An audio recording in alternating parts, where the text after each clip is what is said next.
Bonjour à toutes et à tous, on se retrouve aujourd'hui avec Pénélope. Bonjour Pénélope. Et salut Martin, comment ça va bien? Et comment allez-vous tous? J'espère que vous allez tous bien, je vous fais des gros bisous dans le chat. On se retrouve. Je suis ambiancé là. On se retrouve pour notre deuxième format d'actualité ludique. Le premier a très très bien marché. On vous remercie. Vous avez été très nombreux à nous regarder sur YouTube. On a passé les 11 000 vues. Là, j'ai vu ça ce matin. Bah, c'est chouette parce Merci que nous, beaucoup. c'est un format qui nous tient à cœur, qui te tient à cœur également. Et, oui, beaucoup. C'est un peu le format que je voulais faire de base au tout début quand j'ai commencé. Donc, je suis très très contente. Donc on a regardé l'actualité, on a regardé les news, surtout toi Pénélope cette semaine, tu as regardé quelques news dont tu vas nous parler. Et on a un petit sommaire, on va vous le montrer, comme chaque semaine.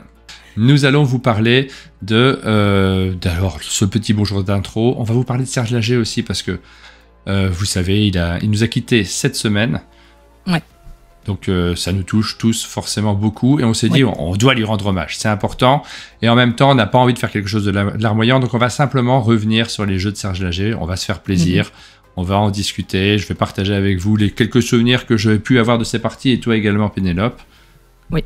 Ensuite on reviendra sur quelques news, les sorties de la semaine, les financements participatifs. Là je vous le dis, il m'a laissé travailler. Ah non, les sorties de la semaine, c'est toi. Les sorties, je l'ai fait, ça. Sur les financements participatifs, je t'ai laissé travailler. Là, clairement, voilà. Oui, j'ai pas du tout le temps de regarder cette semaine, malheureusement. Mais non, mais c'est formidable. C'est pour ça qu'on le fait à deux, tu vois. C'est ça qui est bien. On a une autre question de la semaine concernant les As d'or. Quels sont vos favoris? Je l'ai formulé comme ça parce que je savais pas. Je voulais laisser un doute sur est-ce que vous nous donnez vos pronostics, est-ce que vous nous donnez vos goûts personnels. C'est un peu flou, mais c'est ce qu'on aime bien dans ce genre de période, c'est qu'on va discuter tous énormément sur ces sujets-là. On terminera avec l'actu des médias.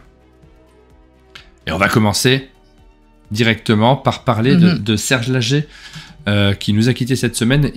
Oui. Une disparition qui a été très très rapide. On s'y attendait pas soudaine. Du tout. Non. Puis comme on le dit souvent, c'est un tout petit milieu, donc tout le monde se connaît. Puis c'est pas que se connaît, c'est des copains, quoi. Enfin, c'est ça qui est douloureux dans cette histoire, c'est que moi je le connaissais pas personnellement, mais je connais plein de gens qui le connaissaient très bien. Et voilà, c'est une nouvelle qui est dure pour beaucoup de gens, je crois. Et je peux pas m'empêcher de dire que Monsieur François a écrit un petit article sur un des derniers articles sur Trick Track que vous pouvez aller lire à son sujet. Monsieur François qui est le dernier à écrire des articles sur Trick Track tout seul. Mais voilà, ça me toucherait si vous allez voir son article.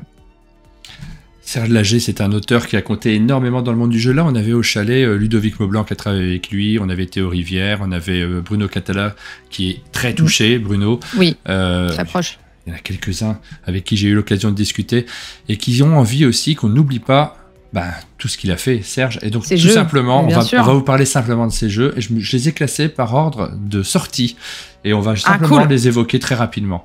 Le premier jeu qu'il a sorti, ça date un petit peu maintenant, c'est le Gang des tractions avant. Ça date de 1984. Je crois qu'on n'était pas très très vieux, Pénélope, à cette époque-là. J'ai 3 ans.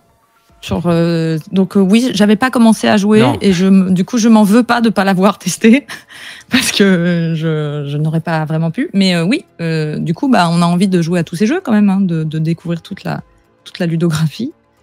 Et j'aime bien le titre du jeu, il est super. Oui, le titre est impressionnant, c'est un jeu qui a vieilli évidemment, alors je crois qu'on n'y jouerait plus aujourd'hui. La question ne se pose pas là, la date elle est importante parce que ça signifie l'importance que Serge a eue dans le monde du jeu. Il a fait partie de tous ces auteurs qui ont créé finalement ce qu'est le jeu de société aujourd'hui. Et ça, la nouvelle génération ne le connaît pas forcément. Quand on a un grand nom comme ça qui disparaît, c'est bien de se resituer un petit peu. Je vais continuer à avancer, parce que moi, j'ai jamais joué au Gang des Tractions avant, donc je vais pas broder sur ce jeu. Castle, vous connaissez peut-être pas Castle, mais c'est un jeu qui a compté beaucoup dans l'histoire du jeu, puisque c'est l'époque où Serge Lager travaillait là, sur ce jeu-là avec Bruno Feduti, et ils avaient développé des idées de jeu qui ont débouché sur plusieurs jeux.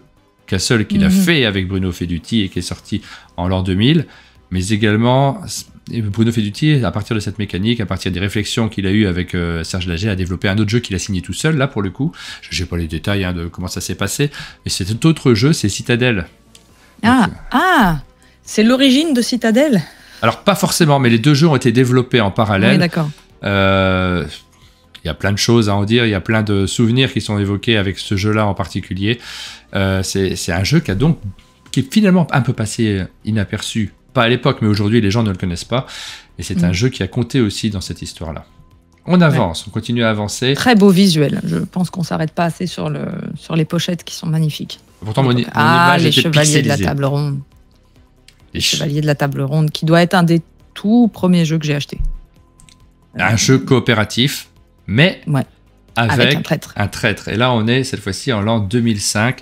Le jeu est co-signé par Bruno Cathala, coopératif avec traître. Ça n'existait pas trop à l'époque, c'était quelque chose de très nouveau qui a créé autour de la table un félon, comme nous le dit Antares dans les commentaires, puisque cette émission est enregistrée sur Twitch, donc vous pouvez commenter, on s'appuie beaucoup sur vos commentaires également.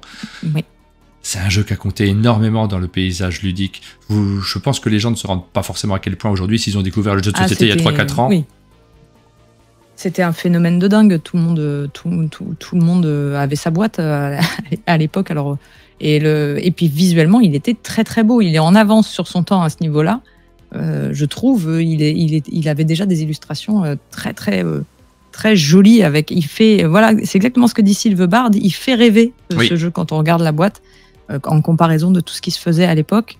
C'était vachement en avance. Ce jeu a gagné des prix, et notamment un prix en Allemagne autour du Spiel des Jahres. Il n'y avait pas de prix expert à cette époque-là, mais il y avait un prix qui s'y rapportait, ce qui nous fait dire que Bruno Cathala et Serge Lager ont gagné le Spiel expert de l'année, ce qui est devenu aujourd'hui c'est là qu'on sait que l'expert a bien changé, parce que le niveau d'expertitude, sans vouloir avancer j'invente un mot, mais vraiment c'était très... Là, aujourd'hui, on dirait que c'est initié, voire famille, à la limite... Quand même. On passe un peu de temps autour de la table. Oui, c'est long. Non, c'est vrai, c'est long. Mais c'est tranquille. Mécaniquement, c'est tranquille. L'année suivante, c'est le l'As d'or qu'il gagne, Serge Lager, avec Du Ballet, qui est un jeu qui se base sur la mémoire, avec une boîte vraiment originale, parce que c'est une boîte livre qu'on pouvait ouvrir, de nouveau signé avec Bruno Cathala. Il a beaucoup marqué les gens, ce jeu-là. C'était en 2006, donc Du Ballet. Moi, je l'avais acheté l'année de sa sortie. Je me souviens qu'on y a beaucoup joué. On y joue peut-être un petit peu moins, mais c'est un jeu qui mériterait aujourd'hui de connaître une nouvelle édition. Moi, j'ai un peu honte parce qu'il y a pas mal de jeux auxquels je n'ai pas joué dans sa ludo, et celui-là en fait partie, et j'aimerais beaucoup l'essayer. En 2008, Senji. Celui-ci, moi, je n'y ai pas joué. Je ne connais pas Senji, donc là, je ne vais pas vous en parler plus en détail. C'est un jeu qu'il a co-signé de nouveau avec Bruno Cathala, sorti en 2008 chez Asmodée. En 2010, Mystery Express. C'est un auteur qui sort pas forcément énormément de jeux chaque année, mais chaque jeu a compté. Il y a eu une petite histoire autour. C'est des jeux qui ont été développés vraiment dans la durée. Je me rends compte que je n'ai pas diffusé. C'était les belles années de Days of Wonder aussi. C'était à chaque fois un peu un événement. Je me rends compte que je n'ai pas diffusé l'image parce que j'ai dû rater mon enregistrement d'image au moment où je l'ai faite, et je vais la refaire en direct là parce que c'est très très important. Il nous manque un jeu essentiel de Serge Lager qu'on va essayer de retrouver. Ah bah non, je l'ai effacé. Bon, bah, je vais le dire à l'oral, tant pis, c'est pas grave, ne m'en veuillez pas. Mais j'ai oublié de vous citer quand même, je regarde la date pour ne pas le louper, en 2003, Mare Nostrum, qui reste aujourd'hui. Oui. Ça reste le grand jeu de Serge Lager. En fait, j'ai tout enregistré mes images, mais visiblement, il ne s'est pas enregistré celui-ci. Le monstre qui avait une couverture d'origine absolument superbe, beaucoup plus belle que la couverture suivante, un peu plus bizarre. Mais oui, un monstre, un monstre de 2 heures et quelques. Un gros succès aussi, très très gros succès. Et qui avait... alors, je lis et je découvre ça en ce moment sur le site. Est-ce que je ferai une erreur ? Je vois écrit à côté « Concours des créateurs de Boulogne-Billancourt », côté de Mare Nostrum. Ça me paraît incroyable. Ah, je ne t'entends plus. Je ne t'entends plus. Le concours de Boulogne-Billancourt, il existe depuis très longtemps, donc c'est tout à fait possible. Ça, j'ai pas retenu l'information. Mais Mare Nostrum, c'est un jeu sur lequel moi j'ai des souvenirs qui sont très marquants parce que c'est l'époque où on n'hésitait pas à passer des soirées entières sur le jeu. Et c'est peut-être le défaut du jeu aujourd'hui, c'est qu'il est un peu long, puisqu'on faisait des parties à pas mal de joueurs autour de la table. Il est assez difficile à amener sur une table. C'est le problème de Mare Nostrum. Et puis, bon, il y a des mécaniques qui ont vieilli malgré tout, mais ça reste un jeu qui crée des émotions très très fortes, avec beaucoup d'émotions, beaucoup de choses qui se passent, beaucoup d'interactions entre les joueurs, des équilibrages qui sont pas tous les peuples que l'on jouait n'étaient pas équilibrés dans ce jeu de civilisation, mais c'est ce qui faisait aussi, on le savait, nous joueurs autour de la table, donc on jouait en fonction. Attention, il y a les Égyptiens là, faut jouer différemment avec les Égyptiens. Les voisins ont des responsabilités vis-à-vis de leurs voisins parce qu'il y avait cet effet de carte autour de la Méditerranée qui était très important. Et moi, c'est des souvenirs impérissables de ce qu'est le jeu de société, un peu expert quand même malgré tout, parce qu'on n'y joue pas le soir avec sa belle famille. C'est des souvenirs qui m'ont marqué en tant que joueur et que je recherche toujours. Et c'est vrai qu'on a un peu moins de temps aujourd'hui pour vivre des choses comme ça. C'est un jeu essentiel. Oui, exactement. Le genre de boîte qui marque les esprits et qu'on voit dans toutes les ludothèques et tous les bars à jeux et qui restera... enfin voilà, c'est un repère dans le monde ludique. Et le jeu a été réédité par Asynchron avec une triste histoire de réédition et de... J'ai pas le détail, donc je vais pas rentrer dans les... mais il y a eu des histoires de procès, je crois, derrière, parce que la relation entre Serge Lager et Asynchron s'est très très mal passée. Et je sais que c'était difficile pour lui de voir cette nouvelle édition, donc ça m'est difficile de vous dire, essayez de vous procurer la dernière édition. On a toujours l'image de Mystery Express, mais oui. Bah oui, parce que j'ai loupé mon image de Mare Nostrum. Mystery Express, c'est un jeu d'Antoine Boza et de Serge Lager. Ouais, j'aimerais bien y jouer à celui-là aussi. J'ai plein de... Enfin, en plus, c'est exactement le genre de couverture qui me plaît et d'univers qui me plaisent, mais j'ai pas pu jouer à tout encore. Et celui-là fait partie de ceux que j'aimerais bien essayer. Ensuite, nous avons l'année suivante, en 2011, Cargo Noir, qui, moi, est un jeu... Alors, c'est un jeu avec un petit côté enchère, poker, bluff, qui plaît vraiment pas à tout le monde, mais que moi j'avais vraiment bien aimé. J'ai un souvenir aussi assez fort sur ce jeu parce que j'avais eu l'occasion de faire la Trick-Track télé, j'en ai pas fait beaucoup, mais quand à Cannes, on avait enregistré l'émission avec lui, on avait passé un super bon moment. Donc un souvenir aussi un petit peu ému sur ce jeu qui n'a pas du tout marché. Ça a été un bid chez Days of Wonder, ils en ont pas fait beaucoup, mais c'est une grosse déception. J'ai pris rendez-vous avec Monsieur François pour qu'on s'en fasse une partie. C'est vrai, ça m'étonne pas que François aime bien ce jeu. Voilà, normalement on va faire ça dans les semaines qui viennent. Ouais, Cargo Noir, c'est un très bon souvenir également d'édition. Genre 4 ta fenêtre, je vois qu'elle n'est pas parfaitement bien cadrée. Hop. Oui, je suis un peu sur le côté comme ça. Ouais, je t'ai remise un petit peu plus au centre. Celui-là, je l'aime beaucoup. C'est vrai que je ne l'ai pas ressorti, mais ça marche pas avec tout le monde. C'est ça la difficulté, c'est que moi, je l'aime beaucoup, mais souvent, il y a beaucoup de joueurs qui ne s'y retrouvent pas et qui ne rentrent pas dans la partie. Mundus Novus, on a enregistré un petit format sur Mundus Novus sur notre chaîne avec Bruno Catala pour vous représenter ce jeu qui est l'héritier d'une certaine manière de Mare Nostrum parce qu'il reprend son système de cartes qui permettait de marchander. Mais en beaucoup plus court. Ouais, et c'est un jeu de cartes nerveux, efficace, que j'aime bien moi également, et qui Bruno espérait pouvoir le rééditer. Alors je sais pas quel sera l'avenir des rééditions de jeux de Serge Lager maintenant. Ça, c'est des problèmes qui se posent naturellement quand quelqu'un disparaît. C'était un peu, j'en ai parlé un peu avec Bruno là hier. C'est des sujets auxquels il a même pas envie de penser là tout de suite. Là, il est pas du tout dans cette phase-là. Oui. J'espère moi qu'il y aura, parce qu'il cherchait lui un éditeur pour pouvoir retravailler ce jeu, mais retravailler sans son co-auteur, ça sera plus compliqué forcément. Ça vous en doutez. Moi, je croise les doigts parce que rendre hommage aussi à un auteur, c'est lui donner la possibilité de voir son œuvre qui continue à exister. C'est ce qu'on fait aujourd'hui. Pouvoir toujours jouer à ces jeux, les voir ressortir, j'aimerais bien que ça soit toujours possible. Ça, c'est un héritier, Shadows over Camelot. Over Camelot, oui. Bah des chevaliers de la table ronde. Ouais. En version carte. Exactement, alors des sensations sont très différentes autour de la table. Petit jeu de cartes qui a bien fonctionné chez Days of Wonder, qui est donc co-signé par Bruno Catala. Avec Bruno Feduti, vous voyez qu'il a beaucoup travaillé avec des Bruno dans sa vie, oui. Serge Lager. Les Brunos, comme on les appelle. The Brunos. Il pourrait faire un groupe. Un jeu qui est sorti chez Platinum Games, Argo. J'ai un bon souvenir aussi. Moi, j'avais joué à Paris Ludique avec les auteurs également. C'était un chouette souvenir. Ouais, j'y ai joué à celui-là. Et très sympa. Il n'a pas eu le succès, mais très très chouette. J'y ai joué il y a un petit bout de temps, donc je ne saurais pas à redire, mais j'avais un bon souvenir. 2016. 4 ans plus tard, Nidavellir, ça a vraiment refait parler beaucoup de Serge Lager. Tu as sauté un jeu un peu important. J'ai sauté Ad Astra, dont on va reparler un petit peu derrière, oui. Et Mystère à l'abbaye. Et Mystère à l'abbaye. Ouais, j'ai plusieurs trucs qui ne sont pas enregistrés, alors du coup, bah oui. Mystère à l'abbaye, qui est également... Pour le coup, j'y ai joué à celui-là, en plus. Ouais. Et ben, je te laisse nous en parler sans images. Mais Mystère à l'abbaye, c'est clairement un Cluedo-like, mais sans le côté jeu de dés hasardeux et beaucoup plus avec de la déduction et on se redonne les uns les autres les indices un peu avec des cartes qu'on va se passer les uns aux autres. On va faire des éliminations et c'est très malin comme beaucoup des jeux de ces auteurs-là. Très simple à prendre en main. Et le thème, moi, me plaisait particulièrement parce qu'en fait, ça s'inspire ouvertement du Nom de la rose d'Umberto Eco, avec l'histoire d'un meurtre dans une abbaye et des moines qui enquêtent, etc., etc. Donc, c'était un chouette sujet, un chouette jeu aujourd'hui, il a pris un petit coup de vieux selon mon point de vue, mais ça marche toujours très bien. C'est juste qu'il faudrait en refaire une version un peu upgradée, on va dire. Oui, moi, je trouve qu'il a un peu vieilli aussi. Ouais. Par contre, Nidavellir n'a pas du tout vieilli. Ça, c'est gros succès. Nidavellir, quel chef-d'œuvre. Moi, j'étais ravi de voir Serge Laget qui est remis sur le devant de la scène parce que ça faisait quelques années qu'il avait sorti quelques jeux qui avaient peut-être un petit peu moins bien marché. Et puis, il avait aussi, dans sa vie personnelle, un peu moins de temps à consacrer au jeu.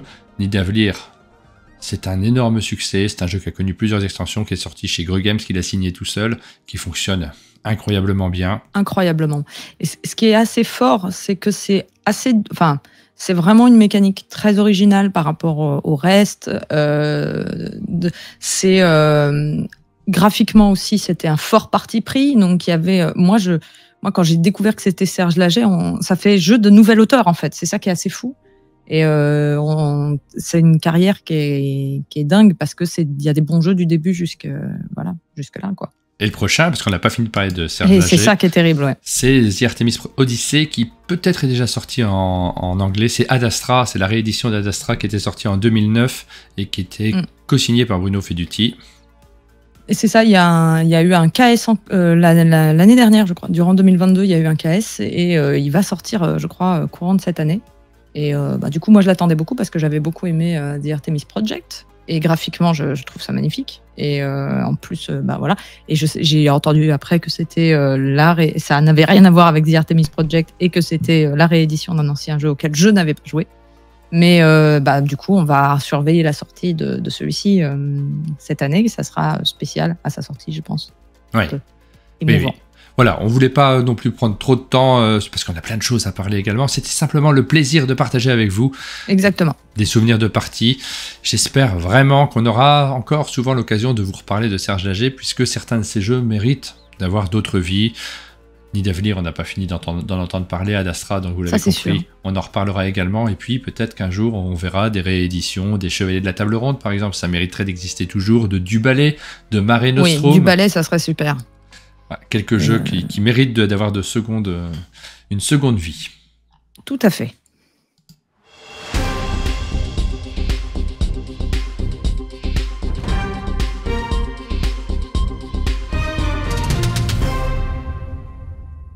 Alors, on va passer maintenant aux différentes news que tu as repérées, Pénélope. Par quoi tu veux commencer ? Oh là là, que j'ai repéré, quel bien grand mot. Non, mais on peut alors on pourrait quand même parler un petit peu quand même même si nous avons fait une vidéo complètement consacrée, c'était quand même enregistré en décalé. Donc il y a eu hier les nommés des As d'or et toutes les réactions qui en ont suivi sur le web. Et c'était ça aussi qui était un peu intéressant, c'est-à-dire qu'il y a eu foule de vidéos live. Ça y est, Twitch se développe tellement que du coup on peut réagir en direct tout de suite. Nous on a fait ça en enregistré, mais ça aurait pu être du live aussi. Oui. Et merci pour ceux qui disent que la vidéo est bien. Merci beaucoup.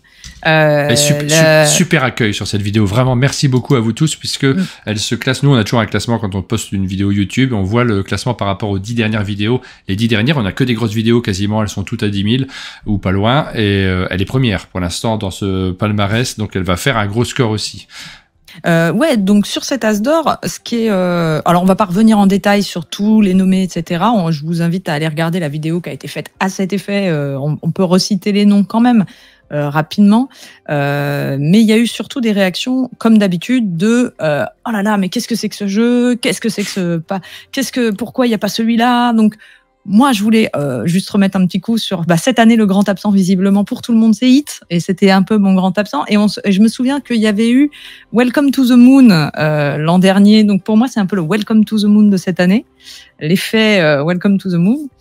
Et il y a le jeu dont on se dit pourquoi il est là. Et ça aussi, il y en a toujours un chaque année. Donc, l'année dernière, il me semble qu'il y en avait un. On s'était dit, mais qu'est-ce qu'il fait là? Et là, ça me revient pas. Mais il y a eu That's Not a Hat, qui crée une surprise. Il y a carrément, alors il faut voir sur Facebook, il y a des sondages qui sont mis en ligne avec avez-vous déjà entendu parler de ce jeu, et des 85% non, etc. Donc un espèce d'effet de questionnement qui se pose autour de comment ça se fait qu'on ait nommé ce jeu-là dont personne n'avait entendu parler et qui en plus n'est pas encore sorti. Alors sachez que c'était déjà arrivé une fois, puisque Unlock avait été nommé à l'époque quand il venait, mais tout juste de sortir ou qu'il allait sortir.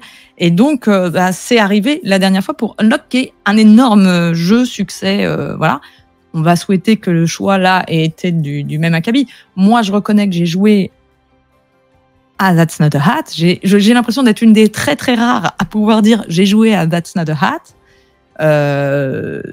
Je suis surprise, voilà, j'ai pas d'autres mots. Mais l'histoire jugera du choix. En tout cas, ce qui est assez rigolo, c'est que comme d'habitude, ça va faire parler, ça fait parler.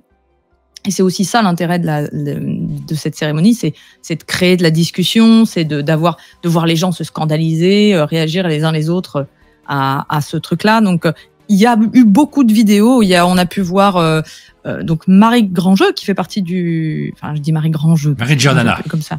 Marie Giordana, qui fait partie du jury, qui a fait une vidéo en live sur Twitch, qui est donc toujours disponible sur Twitch si vous voulez aller jeter un œil, pour réagir aux nominations avec les gens. Donc c'était assez intéressant, un exercice périlleux s'il en est. J'ai trouvé ça courageux de sa part, de se lancer dans le grand bain face aux gens qui pouvaient...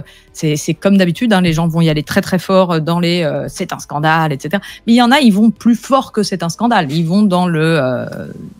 c'est inadmissible. Donc bon, faut en rire un peu les gens quand même. On reste dans du jeu. On n'est pas dans. C'est quand même important de s'en souvenir à chaque fois. Et puis il y a eu d'autres chaînes. Je pense. Pardon, je finis juste cette phrase. Le bistrot ludique de Je Découvre, quand on a fait une réaction. Les Enjoy ont fait aussi un live sur leur chaîne Twitch. Voilà, j'ai vu que Ludovox avait aussi fait leur vidéo, comme nous on a fait une vidéo. C'est toujours un truc assez sympa à aller regarder toutes les réactions des uns et des autres et de voir le phénomène qu'il y a autour de cette nomination. Oui, et puis regardez les commentaires de notre vidéo sur les As d'Or, celle qu'on a diffusée nous sur la chaîne Un Monde de Jeux. Vous verrez que dans les commentaires, vous avez des réactions de personnes qui disent « Ah cette année, la sélection est très bien, j'aime beaucoup ce jeu. » Et puis derrière, tu as quelqu'un qui va réagir en disant « Mais comment qui aime ce jeu, c'est impossible. » Donc, simplement, si on les lit dans l'ordre, on se dit que nos réactions, elles sont parfois un petit peu démesurées, puisqu'elles ne collent pas les unes avec les autres de toute manière. On a des avis qui sont un petit peu différents. Ouais, j'ai juste une réflexion que je me suis faite a posteriori qui m'a fait réfléchir. C'est que j'ai vu qu'une des sélections qui fait un peu l'unanimité, c'est la sélection expert, parce que ce que les gens disent, c'est enfin des jeux experts. Et j'ai eu l'impression que le critère de jeu expert était plus important, il fallait que ça rentre dans la case, plus important que est-ce que c'est des jeux qui sont... moi, personnellement, c'est pas une... Je les aime bien, je les aime tous bien, mais c'est pas mes jeux. Et pour plein de gens, ça pourrait être aussi des jeux qu'ils aiment plus ou moins, etc. Mais là, on sent que tout le monde est content parce que c'est du jeu très expert. Et je me suis dit, alors, est-ce que les gens sont plus obsédés par l'idée qu'il faut que ça rentre bien dans les cases, que l'initié soit bien initié? Parce qu'il y en a plein. La première réaction, ça va être ce jeu n'a rien à faire en initié, il devrait être en expert. Ce jeu n'a rien à faire en expert, il devrait être en initié. Bon. Ça, c'est une longue discussion. Moi, je me dis, ce qui est dommage, c'est si on est content juste parce que les jeux sont bien experts et qu'ils font une belle sélection expert, moi, ce seul critère ne me suffit pas. Même si, là, je reconnais que c'est quand même des bons jeux, mais j'aurais bien aimé, voilà, il y a quelqu'un qui cite Too Many Bones, j'aurais bien aimé une présence peut-être d'un jeu un peu plus améritrash, mais ça, j'en ai parlé dans l'autre vidéo. Mais ça m'a juste fait me dire que j'ai l'impression que c'est très, très important pour le public que les cases soient bien remplies au niveau des critères. Alors, justement, revenons un tout petit peu sur vos commentaires. On peut le faire dans ce format-là. On a de la chance là-dessus. On a des commentaires sur le fait que est-ce que c'est bien That's Not a Hat? Ah oui, c'est très bien That's Not a Hat. Nous, on y avait joué la semaine d'avant au chalet. Depuis, les gens qui viennent, forcément, ils nous demandent tous pour y jouer puisqu'on a le jeu et ça fonctionne très bien. Un autre commentaire que j'ai vu passer, c'est la surprise d'avoir un jeu qui vient juste de sortir. Sur le cas d'Unlock, sur le cas de Skull and Roses en 2011, le jeu sortait au moment de Cannes. Donc là, c'était vraiment un petit peu limite et le règlement a évolué à cette époque-là pour que le jeu doit être sorti au moment de la réunion du jury. Donc ce qui était le cas de That's Not a Hat, il n'y a pas de scandale. Donc faut pas utiliser ce terme-là. Non, à ce niveau-là... Ils sont dans les clous, il n'y a aucun souci là-dessus. Ensuite, c'est l'absence d'explication, nous dit Miroslav Dragan, qui le gêne, lui, sur les critères. En fait, le jury explique. Il explique toujours en long, en large, à travers. Tout le temps, c'est expliqué. Hein. Mais c'est difficile de trouver ces explications. Tu as raison. Il faut faire un effort, nous, personnellement, pour aller les chercher, pour les entendre, pour les écouter. Mais Marie, hier, elle a fait un Twitch, elle est dans le jury. Évidemment, vous n'avez pas forcément le temps, ni c'est pas facile de trouver où se trouvent ces différentes explications. Après, c'est des phénomènes qui se passent aussi au sein du jury. Donc, la règle... Une année, les discussions qui vont avoir lieu entre les membres du jury ne seront pas forcément les mêmes qu'une autre année. That's Not a Hat, je pense qu'on peut tous les comprendre très bien. Ce qui s'est passé, c'est simplement l'envie de mettre un jeu qui est très grand public, qui va permettre à un public un peu moins habitué aux jeux de société de pouvoir jouer immédiatement sans avoir à lire trop de règles autour de la table. Ils voulaient faire ça. Ça aurait pu être Super Mega Lucky Box, c'est That's Not a Hat. C'est ça. Après, est-ce que moi j'aurais choisi ça? Est-ce que j'aurais choisi... Voilà, si on peut commenter, est-ce qu'on aurait choisi ça? Moi, peut-être pas. Mais oui, voilà. Moi j'aurais choisi Super Mega Lucky Box, évidemment. J'aurais choisi Super Mega Lucky Box. Mais je ne leur en veux pas d'avoir... C'est ça qu'il faut comprendre, c'est qu'il ne faut pas en vouloir aux gens de choisir autre chose que ce qu'on aurait aimé qu'ils choisissent. Et voilà, je regardais quels sont les... Attends, parce que j'ai vu un truc. Ah oui, voilà, Sherlock Holmes qui dit « Les animaux de Baker Street est bien parti pour remporter le Sherlock Games 2023 élémentaire ». C'est une très bonne nouvelle. Je serais très contente que les animaux de Baker Street aient un prix quel qu'il soit, de quelque forme que ce soit. Mais bon, c'est comme ça. C'est si on a envie de voir les jeux qu'on a envie de voir, il faut être au jury, quoi. On ne peut pas se fâcher, mais même pas, parce qu'on va se fâcher les uns les autres. Donc on n'aura jamais... Faut imaginer que quand on sent, c'est un consensus et il doit y avoir des petits compromis qui sont faits au sein c'est sûr. C'est quoi le principe de That's Not a Hat? Alors c'est très simple, c'est un jeu dans lequel vous avez des petits dessins sur une carte, des dessins extrêmement simplistes que vous allez recevoir. C'est des cadeaux qu'on va faire aux joueurs autour de la table, on les regarde, tout le monde les regarde. Ah par exemple, ça peut être un chapeau. Ensuite, ces cartes, on va les retourner. Il y a une flèche derrière. Ça nous indique si on le passe à son voisin de droite ou son voisin de gauche. La carte est retournée. Donc, on ne sait plus ce que c'est. On la passe au voisin et on lui dit, tiens, c'est un chapeau. Et le voisin peut accepter la carte. Alors, celle qu'on vient de tirer, on l'accepte puisqu'on vient de la voir, donc il n'y a pas de problème. Ou la refuser en disant que c'est pas ça. Ensuite, celui qui a reçu la carte en avait déjà une auparavant. Donc, il va donner cette carte qu'il avait précédemment à un autre joueur en fonction de la flèche qui est au-delà de la carte. Et de fil en aiguille, on va oublier où sont les objets. C'est juste un petit jeu de mémoire, c'est juste un petit jeu d'ambiance. Je vous l'ai expliqué là, donc en fait, ça fait partie de ces jeux-là qu'on explique en 2 secondes et qui sont très accessibles. Il faut aussi prendre en compte quelque chose, c'est que, et la preuve en est des réactions qu'on voit sur Internet, les gens qui commencent à dire, qui se fâchent et qui disent ça aurait jamais dû. Faut imaginer que quand ils ont choisi That's Not a Hat, c'est évident qu'ils s'étaient préparés à cette réaction-là. C'est évident qu'ils savaient que les gens allaient dire mais comment on peut choisir un jeu qui est sorti si tard, que personne ne connaît, etc. Je pense que il faut prendre en compte le fait qu'ils ont pris un risque. Et que c'est assez quand même courageux de leur part à ce niveau-là de se dire on va nommer un truc que personne ne connaît parce qu'ils savent qu'ils vont essuyer derrière des claques. Ça, c'est évident. Ils sont pas naïfs, ils sont pas stupides. Donc ça, moi, j'ai plutôt une tendance à admirer les prises de risque. Et puis, c'est une prise de risque parce que si jamais ce jeu fait un four derrière total et que personne n'aime du tout, bien sûr, le choix, c'est pas grave, mais le choix sera jugé. Je pense que quand on se dit, c'est pas absolument grave, mais quand on le fait, on espère quand même, je pense qu'ils espèrent quand même que ce soit un jeu qui ait une réussite derrière, dans le sens où ils se disent, on a envie de montrer aux gens que c'est un bon jeu, quoi. Mais donc, il y a une prise de risque dans ce choix, et ça, c'est quand même courageux. Et en même temps, après... on se souvient des lauréats, on se souvient assez peu des sélectionnés. Je suis pas en train de vous dire que That's Not a Hat n'a pas gagné, mais je le pense un petit peu quand même. Donc en fait, voilà, c'est un jeu en plus dans la sélection. C'est pas très, oui, très après, celui-là, je pense, va être jusqu'au résultat, ça sera la blague. Hein. C'est-à-dire qu'on va quand même s'en souvenir pour ça. Ça sera l'année That's Not a Hat. Il y a des chances pour que ça soit... Tu te souviens de That's Not a Hat, ce truc qui nous avait sorti du chapeau? Est-ce que tu te souviens de Caro Combo? Non. Il a été sélectionné il n'y a pas très longtemps, hein, je crois que c'était il y a 2 ans à Cannes. Il a été sélectionné, il était dans les 3. On ne s'en souvient pas spécialement. Oui, tout à fait. Il n'a pas gagné. Par contre, on se souvient bien de The Crew. Mais oui, parce que c'était dans la catégorie expert, mais c'est pas parce que c'est un mauvais jeu qu'on s'en souvient. Et puis The Crew a gagné. Voilà, donc ça change tout. On se souvient des gagnants. Exactement. On passe à notre rubrique de news maintenant. Alors, cette fois-ci, quel est le sujet? On reviendra un tout petit peu sur vos sondages, hein, parce qu'on vous a fait parler. Est-ce que tu veux qu'on le fasse maintenant, d'ailleurs, le sondage? Ou non, on le garde pour la fin de l'émission. Oui, c'est rigolo, c'est le résultat. Alors, de quelle news tu veux nous parler en priorité? Je vais les faire à peu près dans l'ordre dans lequel je les ai notés sur le petit papier. Oui. D'abord, je vais parler des annonces de sortie françaises. Et d'ailleurs, j'en profite, je trouve ça très compliqué à chaque fois de trouver ces informations-là.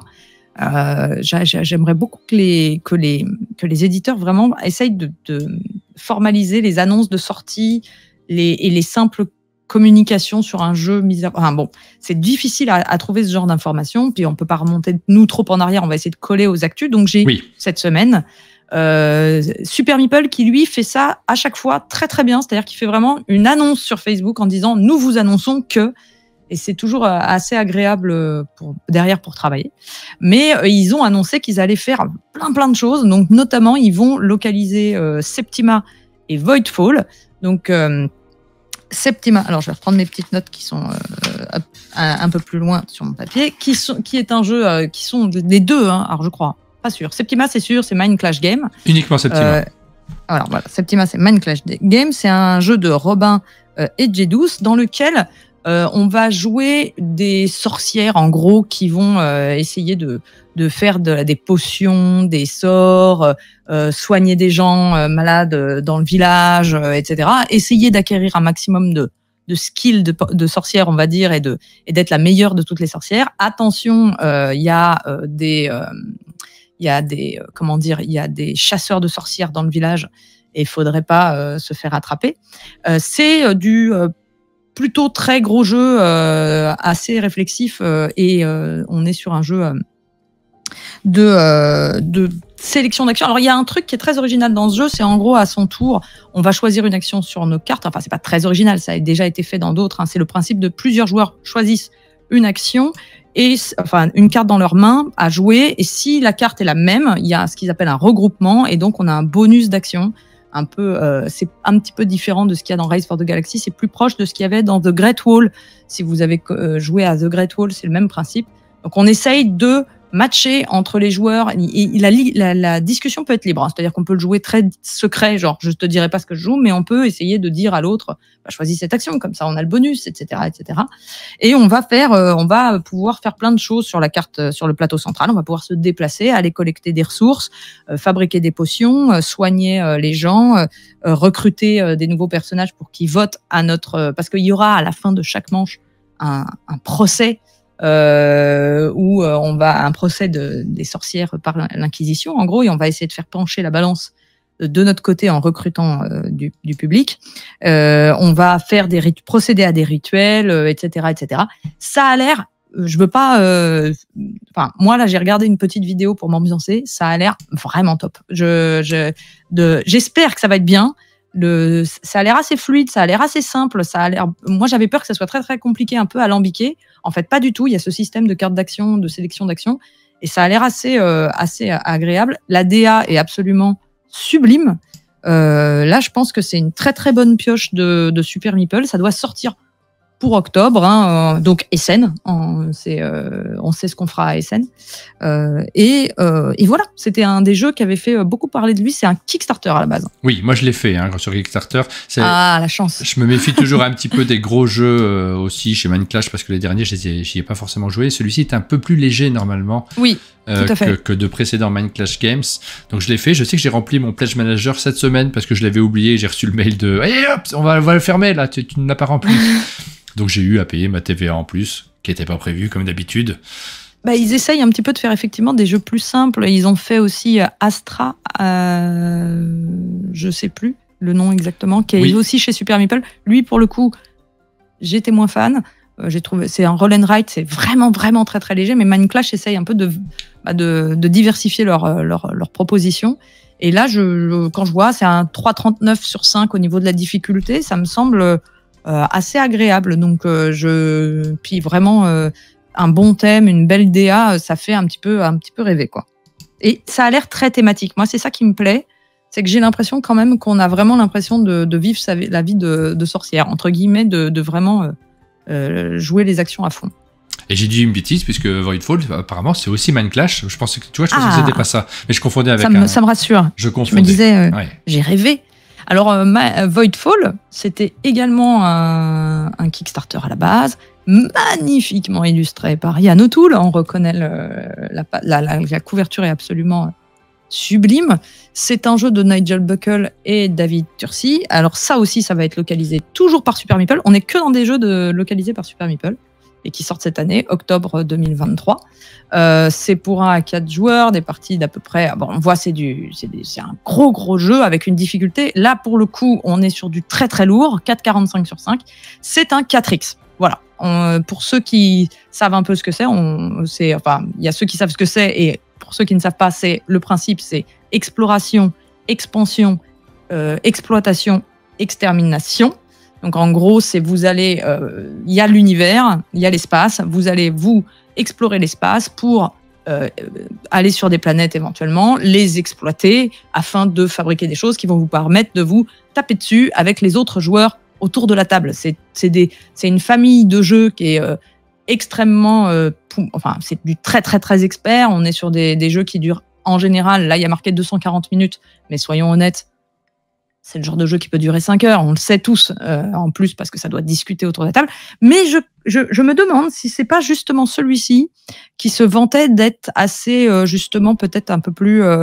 Non, c'est pas celui-là. Il y a eu 2 jeux qui sont sortis, qui ont été sur Kickstarter en même temps. Il y avait Voidfall et son concurrent, et je crois que le concurrent se voulait un peu plus ramassé. Celui-là, je crois vraiment, joue la carte du...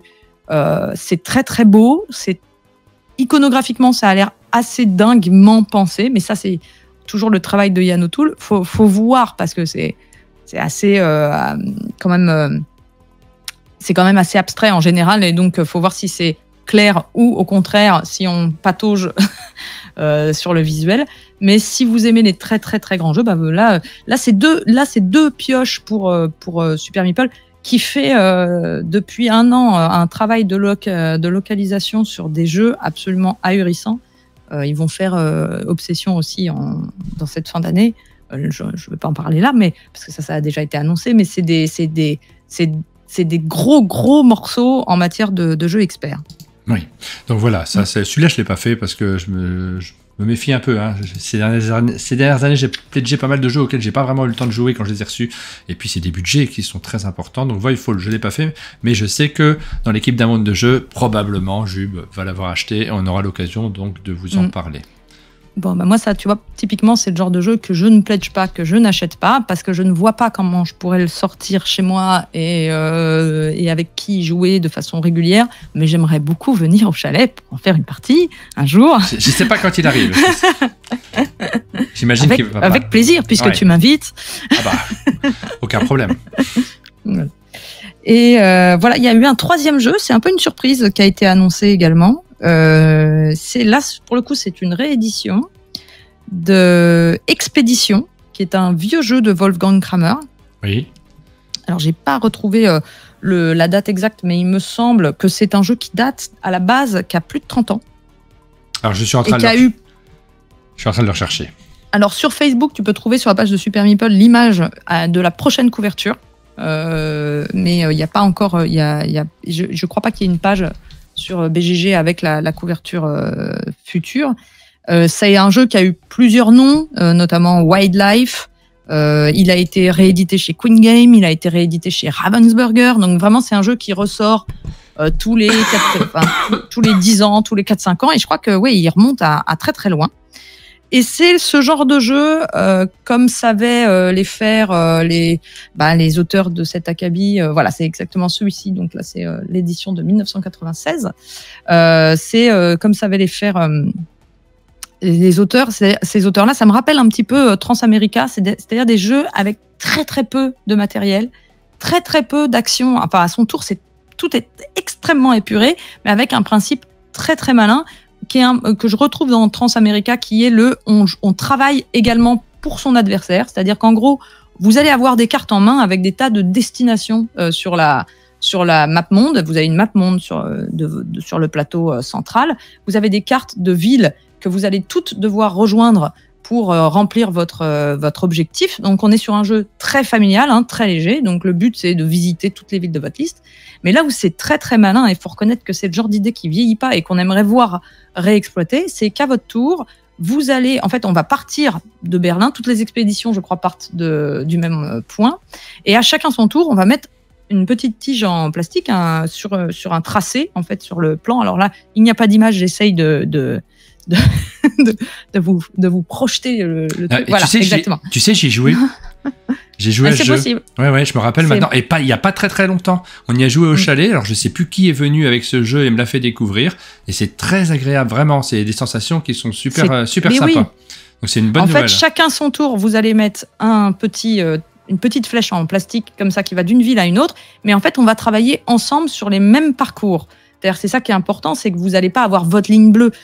Vous allez pouvoir ajouter un trajet à n'importe quelle expédition en cours. Le but étant de mener l'expédition à vos villes et de vous dire, là, je vois que ça va globalement dans la direction où j'ai besoin d'aller, donc je ne vais pas travailler sur cette expédition-là, je vais les laisser m'emmener vers mes villes sans avoir à participer à cette expédition, mais puis je vais plutôt travailler sur une autre expédition qui m'emmènerait vers cette ville que personne n'a. Et c'est en ça que ça me rappelle un peu Transamerica. Je ne sais pas si tu as joué à celui-ci qui était où il y a ce même principe de les lignes vont profiter à tout le monde. Le but, c'est de relier des villes entre elles dans Transamerica avec un petit esprit un peu Ticket to Ride. Et c'est le même principe. Et c'est un principe si instinctif, si simple, qu'on est étonné de son efficacité. Moi, j'ai pas joué à celui-là, mais je vois tout à fait le feeling que ça doit procurer. Ça me donne très envie d'essayer. Il y a des rééditions comme ça en ce moment de jeux qui reviennent à de l'essentiel. Ça fait plaisir. Je sais qu'il y a Fauna aussi de... Walter si je Kramer. dis pas de bêtises, c'est lui aussi. Je crois bien, il me semble bien. Oui. Il est fort. Je peux me tromper, mais il me semble. Qui est pareil, qui repose sur des principes tout bêtes et c'est du jeu de société à l'ancienne. Et pour le coup, dans le genre jeu accessible, on a quand même des jeux qui sont certes extrêmement accessibles, mais qui ne sont pas dénués de réflexion et qui ne sont pas dénués de profondeur. Et ça, je trouve ça admirable. Donc ça va être réédité par Super Meeple. Également, il n'y a pas de date pour le moment. C'était Friedman Friseux, Fauna. Voilà, Friedman Friseux. Pas loin. J'ai pas osé le dire parce que je me suis dit, mince, je dois me gourer, mais c'est bien ce qui me semblait. Alors, j'ai joué à l'expédition. Alors, quelqu'un est venu au chalet en me disant, faut que tu découvres Saint-Martin.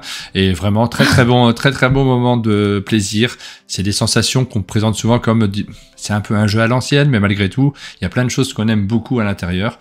Et c'est impossible de me souvenir avec qui j'ai eu l'occasion de jouer à ce jeu-là. C'est une bonne nouvelle s'il revient.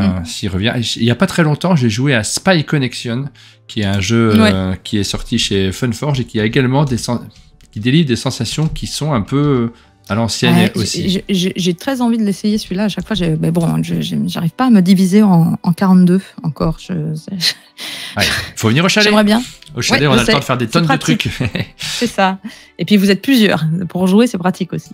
Et oui, je vois Barik, coucou Barik, qui dit que le jeu Fauna est une nouvelle édition avec une couve pas ouf. J'aime bien. Oui, on est d'accord, mais ça n'a jamais été très ouf visuellement. C'est pas des jeux qu'on apprécie pour leur quand même. Je sais pas, j'ai un bon souvenir de l'ancienne édition. Je vais la retrouver. Est-ce que c'était pas ouf? Fauna, je trouve que c'est vraiment un jeu avec des enfants qui est absolument admirable. Et, très très joli, pas du tout, ça va plus du tout l'écran là, je te le dis. Il s'est passé un truc qui va pas du tout. On va repasser sur l'autre écran. Qu'est-ce qui s'est passé? On ne sait pas. Vous avez vu toute la technique, c'était pareil que d'habitude. Barrick dit, Martin, l'écran est pas ok. Je pense que le terme je l'ai vu, mais comme il y avait rien à cacher sur cet écran-là, c'était la surprise. Il y aura des petits moments comme ça fait plaisir aussi. Je vais repasser en mode studio pour essayer de comprendre ce qui s'est passé. Alors, pour cette news des jeux qui vont arriver, parce que des fois on a des infos, on va le mettre en place. On n'a pas encore mis en place un espace connecté avec la possibilité pour les éditeurs de nous laisser des informations qu'on pourra traiter au fur et à mesure des annonces. On réfléchit à quel outil utiliser. Si vous avez des conseils, n'hésitez pas à nous les donner dans les commentaires parce que faut trouver un outil qui soit pratique pour tout le monde. En plus, c'est pas forcément, c'est pas le moment de l'annonce où on connaît la date exacte ou quoi. C'est vraiment ce moment où on sait que ça va être fait, ça sortira dans l'année. C'est juste pour suivre l'actu, c'est sympa aussi, quoi. Exactement. Et ça serait formidable que les éditeurs le remplissent. Merci Barrick pour cette réflexion. C'est ce que je pense aussi. Et ensuite, il y a après, il tousse tout ce qu'il a. Après, les jeux qui vont être localisés en France, ça, on le sait. J'ai quelques jeux, moi, j'aime bien, c'est mon petit péché mignon, suivre un peu l'actualité à l'international et savoir ce qui sort dans le monde et que peut-être nous verrons à Essen ou chez nous dans 2 ans. Donc là, nous distinguons bien. Ça n'est pas prévu encore pour la France. Nous avons Blueprints of Mad King Ludwig. Tu as fermé ton micro D'accord. Parce que du coup, j'ai un son très vide dans les oreilles et je me sentais très, très seule. Et je ne t'entends plus. Donc, c'est normal que je me sente très seule. Voilà, ça. Quand je touche, j'éteins le micro et après, j'oublie parfois de le rallumer. Mais c'est pas indispensable de m'entendre tousser, donc je préfère l'enlever. Oui, Blueprints of Castle. Alors, donc, c'est un mélange est-ce que c'est un mélange de 2 jeux? Ce n'est pas un mélange de 2 jeux. Je ne crois pas, parce que je ne connais pas de jeu qui s'appelle Blueprints. Ah bon? Je connais bien. Mais, t'en connais un? Ah oui, bien sûr. Qui était sorti chez... je suis pas sûr qu'il y ait un rapport avec ça. Parce que là, par contre, c'est la version Roll and Write, Flip and Write, de Castle of Mad King Ludwig. Donc Blueprints, soit c'est un Roll and Write et ça fait sens, soit c'est pas un Roll and Write et ça n'est pas là du tout un duo de... Alors on regarde les images, là, on regarde comment ça se compose. Et alors donc, le blueprint, c'est le document sur lequel travaille l'architecte pour concevoir un château. Donc, on comprend directement pourquoi ce terme est utilisé dans le titre. Cette fois-ci, vous n'allez plus assembler des tuiles, vous allez composer votre château directement sur une feuille, un peu comme c'était fait dans Dinosaur Island, le jeu de dés. Je suis super excitée par ce jeu. Pardon, mais alors là, moi, j'ai un petit problème avec l'architecture dessinée. J'adore Cartographeur déjà, donc moi, ça me rappelle un peu Cartographeur dans l'idée. Et bien sûr, alors, je ne sais pas si dans l'auteur c'est Ted Alpart, je précise, qui est l'auteur de Suburbia et Castle of Mad King Ludwig. Donc c'est l'auteur d'origine du jeu de base. C'est des jeux que j'aime beaucoup, en général, beaucoup sur justement tout ce qui est urbanisme, plan, construction. Ça doit être une obsession chez lui. Alors je vois que Blueprint n'a rien à voir. Voilà. Donc c'est bon. J'ai vérifié. Il fallait que je vérifie. Il n'y a pas de rapport. Ça n'est pas une fusion. Non, il n'y aura pas de rapport. Barry qui nous le dit dans le chat. Il n'y aura pas de rapport avec Between Two Castle. Between Two Castle, c'est un mélange de Between Two City et Castle of Mad King Ludwig. Là, c'est Castle of Mad King Ludwig, la version jeu de dés. Donc voilà, l'idée de Between Two Castle, c'était qu'on construisait quelque chose avec son voisin. Là, il faut oublier Between Two Castle. On revient à juste Castle of Mad King Ludwig, où on composait un château avec des pièces pour qu'il score d'une certaine façon et qu'il nous fasse des points. Et là, on va le faire avec ils ont mis un très joli set de crayons de couleur. Je ne sais pas si c'est dans la boîte, mais c'est charmant. Visuellement, c'est quand même assez beau, assez esthétique. Moi, j'aime bien. Le taille-crayon en forme de château. Je ne sais pas si tu l'as vu sur les photos, mais il est particulièrement goulayant. Et voilà, vous voyez un peu. Enfin, c'est le genre de jeu. On voit l'image, on a compris ce qu'on allait faire. Oui. J'ai pas tellement besoin d'expliquer. C'est pour 1 à 5 joueurs et pour quand, je ne sais pas, mais il y a un gros 2024 écrit à côté de Blueprints of Mad King Ludwig pour la version originale. Donc ne soyez pas pressés. On en aura peut-être des images à un SN prochain, etc. Mais moi, quand j'ai vu ça, j'ai fait ouh, ça m'a fait de l'effet. Eh ben, c'est l'un des buts de cette émission, c'est de vous donner aussi des envies, parce que nous, on a très envie de découvrir ces actualités pour se noter des petites envies dans le coin de la tête. Ouais, le taille crayon dit Maric en hurlant. Le taille crato. Le taille crato. Ouais. Oh là là, ça y est, je vois le jeu de mots qu'elle veut faire. Le taille chaillon. Un truc comme ça, quoi. Autre sortie qui fait un peu, alors qui m'a fait, pareil, c'est Tales of the Arthurian Knights. Je sais pas si tu vois mon lien. C'est le remake, réimplémentation, suite, ce qu'on veut, de Tale of the Arabian Nights. Oui. Je sais pas, voilà. Qui a été un jeu qui était plein de promesses. Oui, pas parfait, mais... Voilà, c'est pour ça que je dis qu'il était plein de promesses. C'est un jeu qui était un peu précurseur à son époque dans l'idée, donc le Tales of the Arabian Nights, qui était sorti, lui, je sais plus où j'ai mis mes notes, mais en 2009, voilà. Et qui était un peu précurseur en matière de jeu narratif. Ça se voulait un jeu dont vous êtes le héros, mais sur plateau. On vit les aventures et on passait. C'était le premier, je me souviens, jeu avec un gros livre, avec des tas de paragraphes de lecture dedans, et on allait jouer comme ça. Et ce qui était très décevant dans Tales of the Arabian Nights, c'est que c'était complètement décousu au final. C'est pour ceux qui ont joué, peut-être se souviennent, c'est-à-dire qu'on n'avait pas du tout l'impression de suivre une histoire, c'est-à-dire qu'on avait l'impression qu'on nous avait fourré des paragraphes un peu en vrac et que on comprenait pas très bien ce qui nous arrivait. Mais ça se voulait précurseur dans cette idée. Donc là, ils reviennent. C'est la même équipe, c'est les mêmes auteurs, c'est chez WizKids. C'est les contes de ils ont fait un jeu de mots entre Knights et Knights. Et c'est les contes des chevaliers du roi Arthur.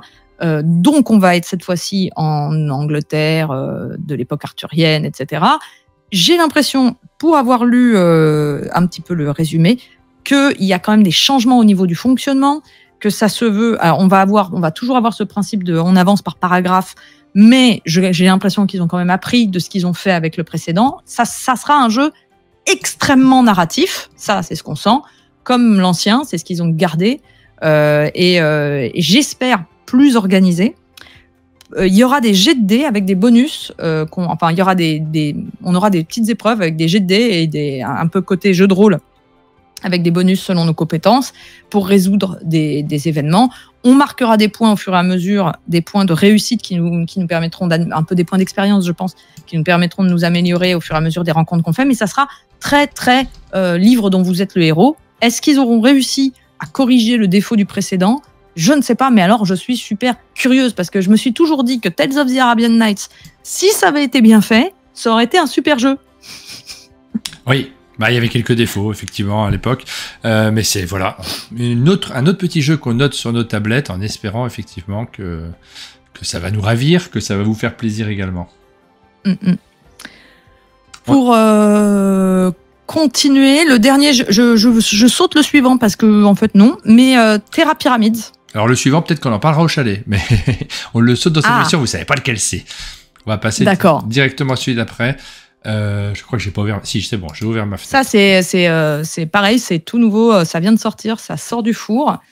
C'est un nouveau Michael Kiesling et Wolfgang Kramer. Moi, à chaque fois que je vois Kiesling et Kramer, forcément, on suit. Là. Voilà, on se dit oula. La dernière fois, c'était les tours ambulantes, si je dis pas de bêtises. Il y a vraiment ce truc où on sait que eux deux, même si le jeu n'est pas parfait, il proposera toujours quelque chose d'intéressant, d'original et d'épuré. Ça, moi, ça me plaît. La date, c'est 2023 pour la version anglaise. Oui. C'est marrant parce que les tours ambulantes, on en a beaucoup parlé au moment où le jeu est arrivé, où les spécialistes l'ont découvert. Beaucoup l'ont annoncé comme c'est l'as d'or. Et en fait, là, la sélection vient de tomber. Personne ne dit il n'y a pas les tours ambulantes, c'est dommage. Il y a des effets de buzz quand même. En fait, ouais. Alors moi, je participe à cet effet de buzz sur les tours ambulantes complètement et j'assume. J'ai vraiment adoré ma première expérience. Maintenant, je comprends pourquoi il n'a pas été nommé. Je pense qu'il n'a pas c'est une question de rejouabilité ou de public avec lequel on va jouer. Moi, je l'adore. J'adore ce qu'il propose, en fait. De façon, encore une fois, c'est au niveau du game design, il y a toujours une idée qui est brillante et qui est épurée et qui est simple. Et moi, ça me laisse pantoise à chaque fois. Je reste admirative des tours ambulantes, mais je comprends qu'ils soient moins universels que d'autres, par exemple, et qu'ils puissent ne pas plaire à tout le monde. Mais moi, j'ai une admiration pour le duo créatif qu'ils sont et de ce qu'ils arrivent à sortir à chaque fois. En fait, ce qui me fait toujours halluciner avec eux, c'est qu'ils arrivent encore à sortir des idées simples. Ouais. Et c'est ça, c'est-à-dire que les tours ambulantes, on peut dire ce qu'on veut, mais c'était une idée extrêmement simple qui n'avait pas été faite avant. Réutiliser le Bonto pour une mécanique comme ça, avec très peu de matériel, très peu de rien d'alambiqué, tout est hyper instinctif, c'est très très fort. Et moi, qu'il y a quelqu'un qui dit qu'ANK c'est souvent très froid, alors je suis pas d'accord. Du tout. Non, mais je trouve moi, pas ça froid. Moi, je comprends ce commentaire, en fait, parce que effectivement, c'est de la mécanique. Après, c'est les joueurs qui vont faire qu'il se passe des choses autour de la table. Ouais. Moi, j'avoue que je fais partie de ceux qui ont été un peu la victime du buzz, parce qu'on m'en a tellement dit de bien avant que j'y joue, que quand j'ai joué, je me suis dit, vous exagérez, là, les gens, quand moi, même. j'ai fait des parties, j'ai fait une partie hilarante, où on sait plus où on est, où ça rigole autour de la table, etc. Mais si effectivement il y a pas ça, ça va tomber à plat. Mais moi je reste admiratif de cette capacité de toujours retrouver des idées simples. Et là, dans Terra Pyramide, qui doit sortir en 2023 chez Korea Board Games, donc c'est une collaboration. Enfin, ça sera en anglais et en coréen. Pour sa première version, on retrouve une idée extrêmement, on retrouve un principe qui est extrêmement simple et à chaque fois je suis là, je me dis mais c'est fou parce que ils arrivent à me donner envie avec ce visuel qui est quand même, on peut le dire, c'est pas terrible, mais à notre tour, c'est un jeu de placement de tuiles, tout bête. À votre tour, vous allez placer une tuile sur le plateau central quelque part et vous allez, quand vous placez la tuile, vous allez choisir soit une ligne, soit une diagonale, et vous allez activer tous les effets de toutes les tuiles de la diagonale ou de la ligne. Ça va vous permettre de soit récupérer des ressources, soit faire bouger des ouvriers, des tuiles ouvriers, c'est-à-dire quand vous les activez, vous allez les faire bouger, soit récupérer de l'argent. Votre but... Ah super, j'ai mon téléphone qui sonne, j'ai oublié de le débrancher, de le jeter par la fenêtre. Quand vous allez... Je suis désolée, désolée les gens, c'est les aléas du direct et d'un petit appartement. J'aimerais aller taper sur la personne qui est en train de me téléphoner. Et ce n'est pas ma mère, Marc. Mais donc, quand vous posez une tuile, vous allez donc activer une ligne ou une diagonale. Et donc, il y a 3 sortes, c'est les ressources, l'argent ou les personnages. Votre but, c'est d'amener 3 ouvriers sur un emplacement de pyramide, on va dire. Quand vous arrivez à amener 3 ouvriers sur un emplacement de pyramide, et si vous avez les ressources nécessaires, vous pouvez fabriquer une pyramide pour marquer des points. Les pièces vous permettent de faire des actions bonus. C'est tout simple. Moi, j'ai super envie d'essayer. Voilà. C'est tout con. C'est tout con, mais c'est encore une fois, je trouve ça très fort. J'ai envie d'essayer pour voir. Moi aussi, je suis très client. Et tu allumes et tu éteins. Je sais plus où j'en suis de mon micro. Je suis très client c'est mieux de pas avoir le rhume, hein, je vous promets, pour faire des émissions, on a la tête plus détendue, on n'oublie pas tout, on lance pas les lives en ayant oublié la moitié de ce qu'on faisait. Je suis assez client de son jeu, ses mécaniques et surtout des parties, la promesse de jeu. Quand on se met autour de la table, on sait qu'on va passer en général un bon moment. C'est pas toujours notre jeu coup de cœur, mais là, c'est le type de jeu où j'ai envie de jouer, tout simplement. Ça me parle à mon âme de joueur. Voilà. Encore un jeu qu'on rajoute dans la liste. Mais c'est fou, hein, parce que là, quand j'ai lu le descriptif, je me suis dit, mais c'est vrai qu'en plus, je peux pas le rapprocher d'autre chose. De poser la tuile et d'activer ce qui est dessus, et de faire bouger les autres tuiles juste en posant une tuile à côté, oui, c'est si simple. Et c'est... après, ça sera peut-être pas si bien que ça, mais c'est toujours intéressant à ce niveau-là, ce qu'il propose, c'est toujours très chouette. Et voilà, là, j'ai fait le tour des nouveautés internationales. Oui, c'était les petites news qu'on a notées donc cette semaine, que tu as notées, Pénélope, et merci de l'avoir fait, parce que je le redis, hein, cette semaine, moi j'ai eu beaucoup moins de temps pour explorer les news et je n'aurais pas pu faire cette émission si tu n'avais pas été là. C'est l'intérêt d'être plusieurs pour pouvoir faire ce genre de format, et là vous comprenez que évidemment ça serait trop compliqué pour chacun de nous de gérer ce genre de format.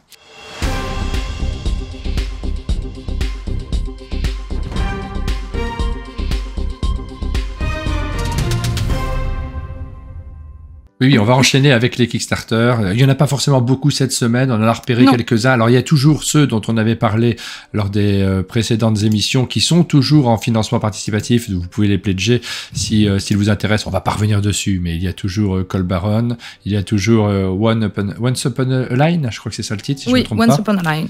Et puis j'ai dit, j'avais eu confirmation de l'éditeur-auteur qui avait vu que ma boîte était défectueuse. Je le dis pour ceux qui avaient vu mon live et qui m'avait dit mais elle galère tellement à gratter, et j'avais trouvé ça pénible. Et en fait, confirmation, j'ai eu une boîte défectueuse, ça faisait partie d'un lot qui ne marchait pas du tout. Et donc on s'excuse pour ce live, ne prenez pas mon expérience pour une règle. Il faut que je réessaye avec un jeu qui fonctionne. Rappelez d'une cabine qui fonctionne. Voilà. Et puis donc tu en as repéré quelques autres, notamment tu m'as parlé d'Arborea. Oui, Arborea. Alors, comme d'habitude, on va pas faire tous les Kickstarter, c'est un boulot monstre. Moi, je sélectionne un petit peu ceux qui me tapent dans l'œil. Et puis, ça dépend aussi des semaines. Là, comme on a fait un gros volet sur Serge Lager, on vous a parlé pas mal d'autres choses, on va être un peu plus léger, donc on va passer directement sur quelques titres que tu as repérés, et on passera à la suite de l'émission.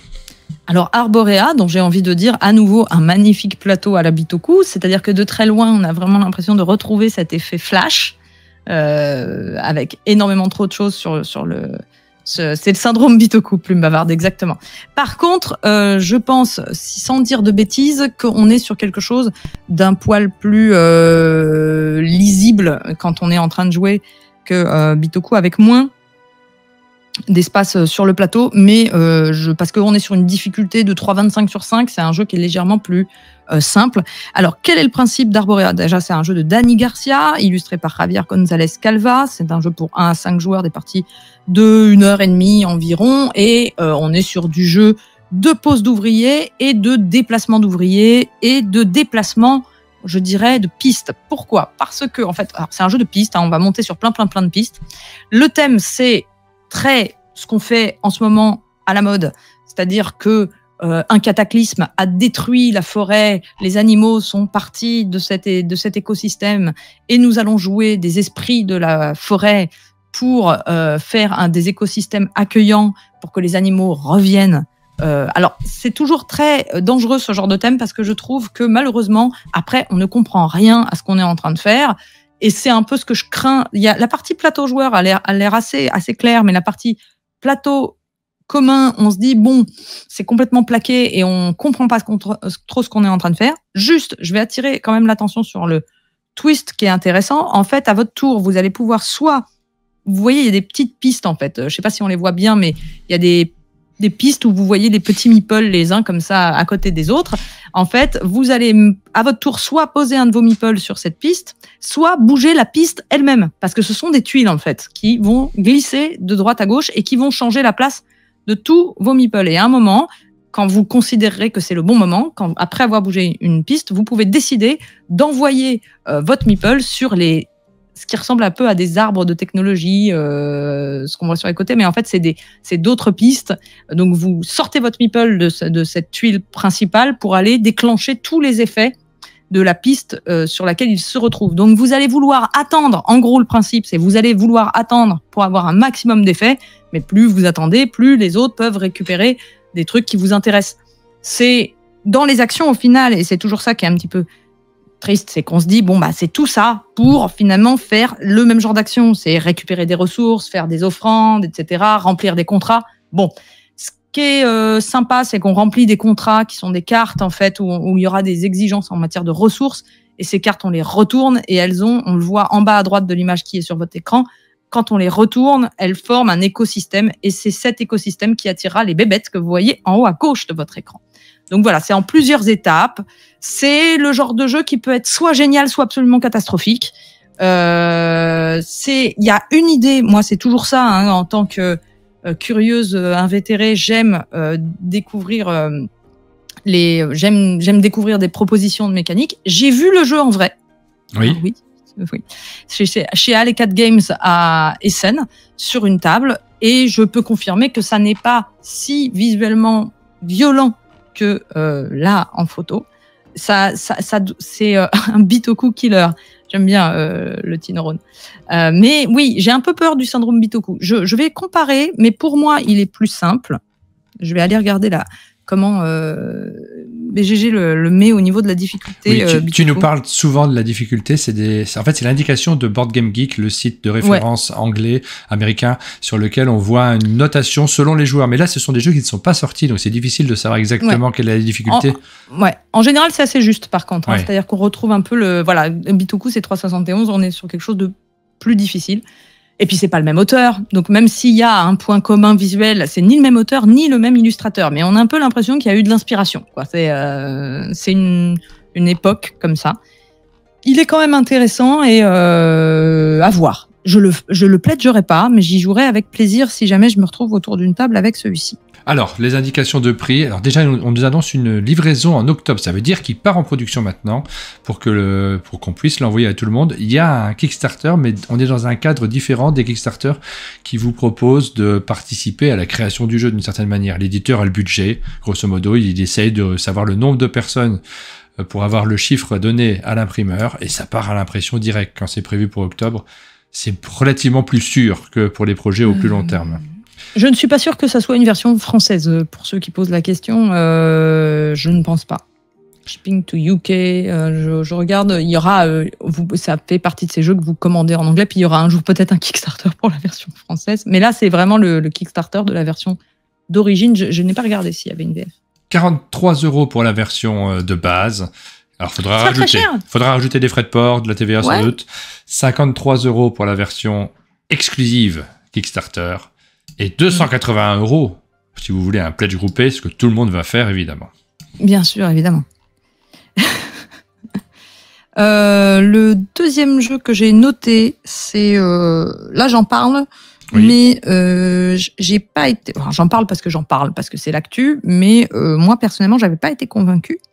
C'était Mage Noir.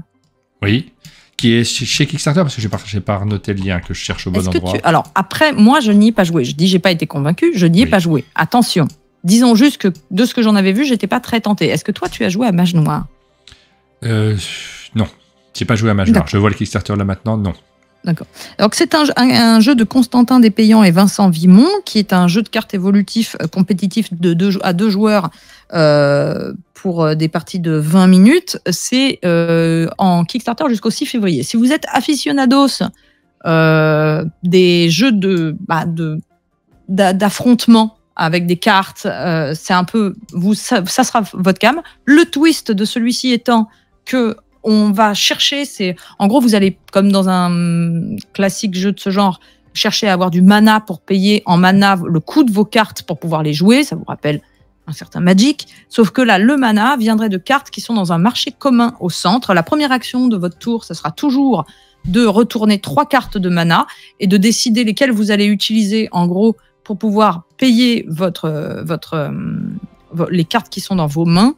C'est un petit peu compliqué à expliquer comme ça, mais on les retourne et on les trie en 2 piles. Un petit côté I cut you choose, c'est-à-dire qu'elles seront toujours en 2 piles et on en choisira une qu'on va utiliser, quitte à ce que l'autre, il y ait de plus en plus de mana et ça puisse servir à l'adversaire. Voilà. Donc c'est l'idée centrale, c'est le twist central. Moi, ce qui m'inquiète un peu, c'est que je trouve que l'ensemble est un peu générique et que je trouve que ça manque un peu de... le lore fait très très très générique. Il y a un côté un petit peu...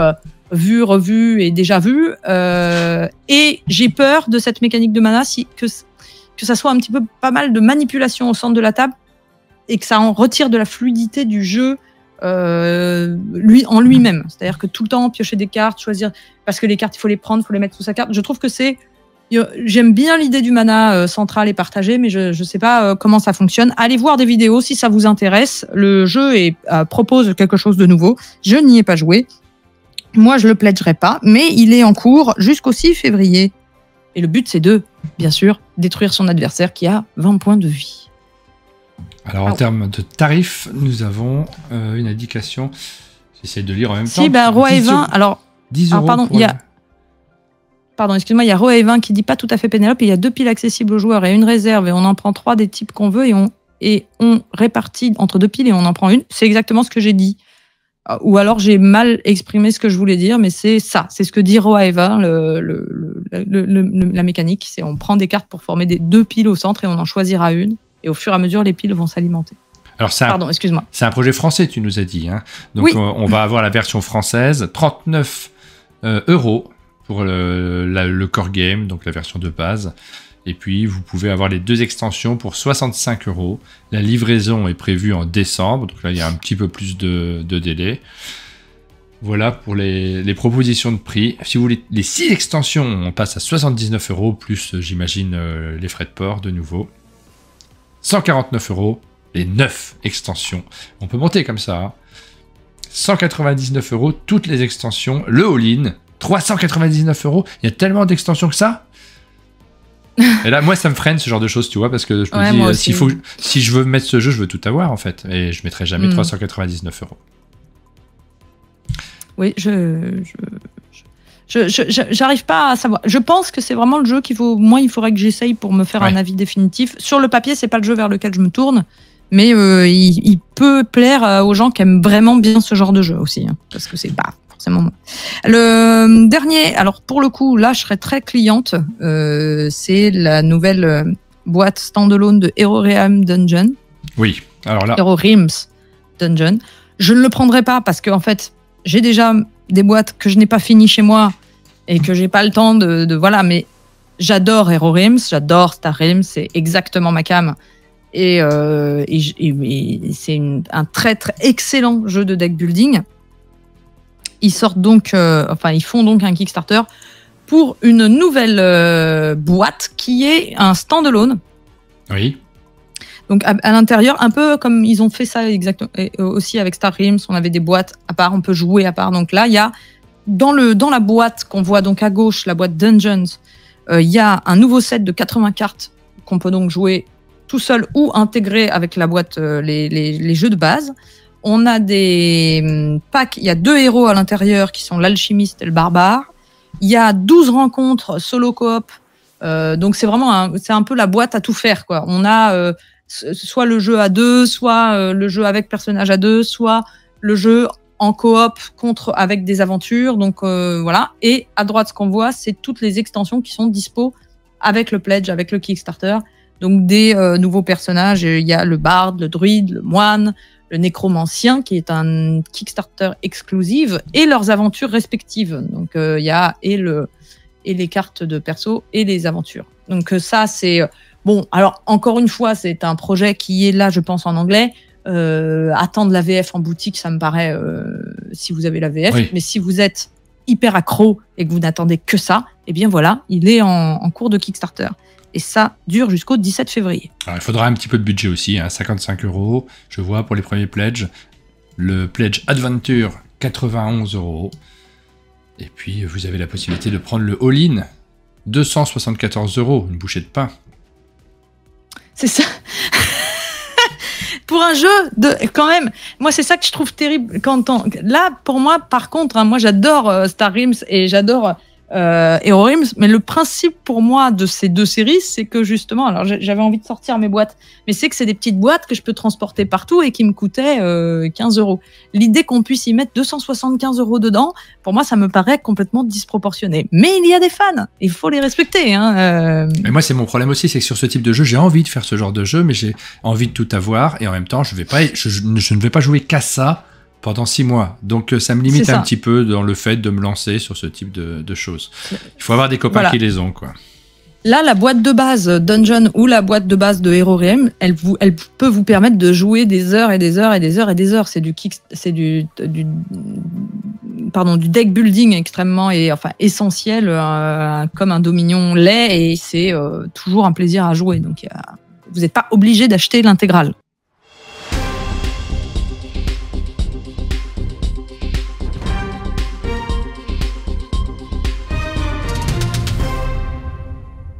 Rapidement, on va les évoquer. Oui. Si jamais tu as des choses à dire, n'hésite pas à revenir sur des parties que tu aurais éventuellement faites de Ortis, par exemple. Je regarde un petit peu. Jamais joué.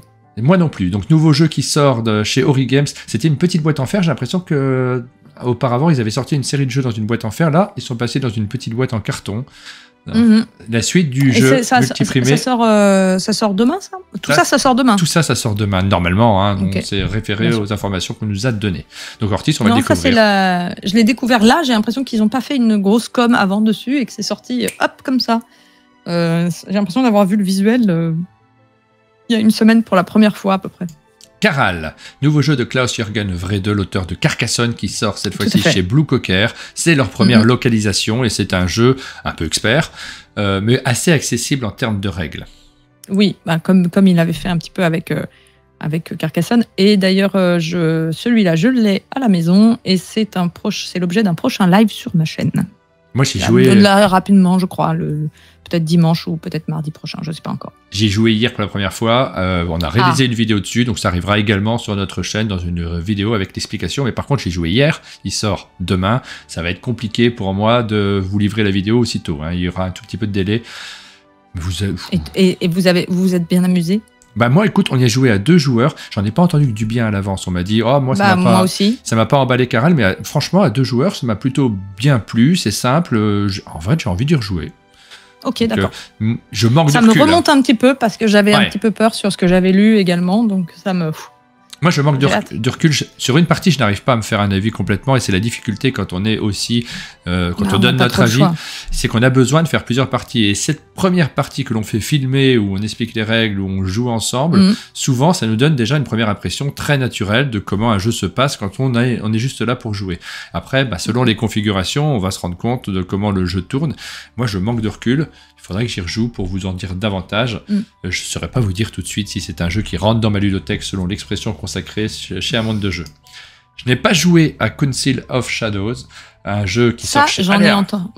Ça, j'en ai entendu le plus grand bien. Ouais. Également, je vais en faire une vidéo là, incessamment sous peu. Je dois y jouer ce week-end et ça sera sans doute dimanche que je fais un live dessus. Parce que je vais essayer d'en faire plusieurs dans la même journée, parce que là j'ai du retard dans mes devoirs. Mais oui, c'est chez Alea Ravensburger. Ils ont fait. J'en ai entendu le plus grand bien. Je peux pas en dire beaucoup plus, mais c'est de quelqu'un qui a quand même d'habitude des avis assez justes et assez exigeants. Et j'étais surpris. Qui m'a dit par contre, oublie le thème, c'est plaqué à mort. D'accord. Bon, voilà. Dommage. Dice Hospital, service d'urgence, c'est une petite extension, on passe très vite dessus. Nouvelle extension, pardon, tu voulais peut-être dire un truc, mais... j'adore Dice Hospital. Voilà, ouais. J'adore Dice Hospital. Si vous avez jamais joué, c'est génial. Si vous avez le jeu, moi j'ai très envie d'avoir l'extension parce que c'est le genre de jeu que j'aime bien renourrir et prolonger. Voilà, ça, j'adore.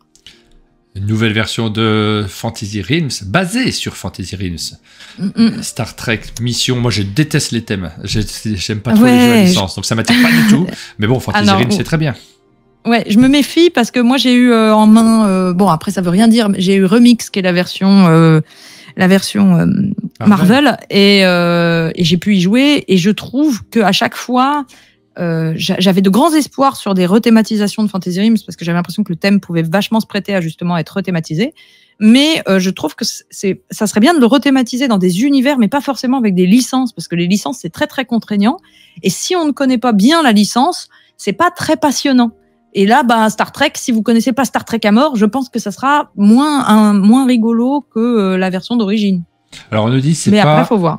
On nous dit c'est pas une extension, c'est le Roll and Write. Ah non, c'est pas une extension. Pour lequel? Pour Dice Hospital? Non. Pour, Service d'urgence?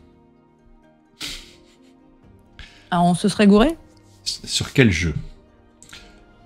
Parce que... C'est le petit moment de flottement, mais heureusement qu'on a le chat pour pouvoir discuter. C'est un Roll and Write. Voilà, c'est un Roll and Write. Tu vois, on est bien au point, et ça fait plaisir. Oui. Vous voyez, les actus ludiques, on est toujours à la pointe. Non, mais c'est normal aussi. Non, mais il y a pas de secret. Je me suis juste pas attardé là-dessus. Je vois un nouveau Dice Hospital. Je me dis une nouvelle extension, on va le citer dans notre liste. Évidemment, vous vous doutez bien qu'on n'a pas lu toutes les règles. On sait pas mal de choses parce qu'on s'intéresse au jeu un petit peu en amont. Mais celui-ci, évidemment, je m'étais pas attardé. Effectivement, souvent il y a des Roll and Write qui sortent sur les jeux et merci de l'avoir signalé. Je vois qu'il y a quand même Matthew Dunstan et Terry Gilbert en auteur qui sont quand même des bonnes références. Après, moi, je suis pas très Roll and Write, j'en peux plus. Voilà. À part celui qui me permet de dessiner des châteaux, là, je passe mon tour.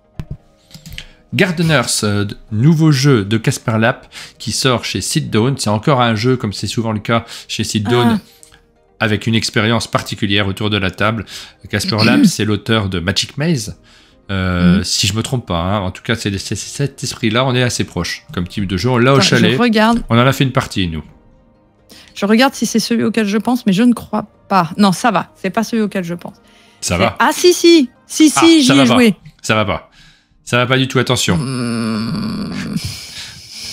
Moi, je suis assez peu client, je vais le dire aussi. Je suis assez peu client de ce type de jeu, mais je suis juste assez peu client. J'ai pas compris là.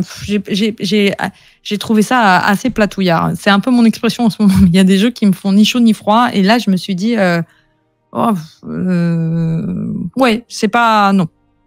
Mais ça m'a pas amusé plus que ça. Sur les jeux à expérience, parce que c'est basé sur une expérience forte, j'ai trouvé ça très bien, Magic Maze. J'ai trouvé ça assez riche, mais j'ai pas forcément envie d'en faire plein de parties. Mais ça, c'est mon côté joueur, si tu veux. Donc, faut se mettre à la place des joueurs qui adorent ça, et là, je ne sais pas le faire. Je me rends pas trop compte. Oui, là, il y a Plume Bavarde qui met, déjà, il y a des fleurs, donc Pénélope part avec un handicap. Ça n'est pas complètement faux. Faut reconnaître qu'en ce moment, je n'en peux plus des thèmes nature, fleurs, plantes, arbres, buissons. À part Evergreen qui m'a complètement séduite, ça cuit, comme dit le Tinoron. Oui.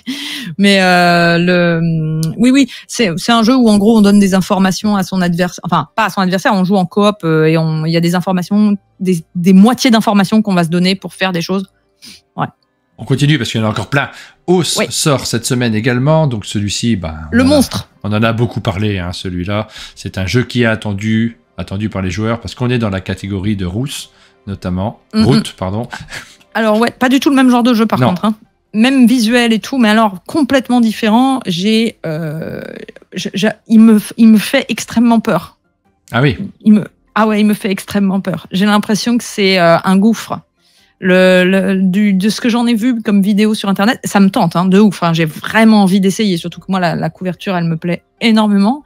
Et puis c'est très riche, ça propose plein de choses, mais ça a l'air d'être monstrueux et d'être assez effrayant. Il me semble que c'est un jeu en plus au long cours. Hein, on reste sur plusieurs parties dans le même univers qui va être modifié en fonction de nos décisions et tout. Il y a de la négo, il y a de la discussion, ça m'a l'air gargantuesque.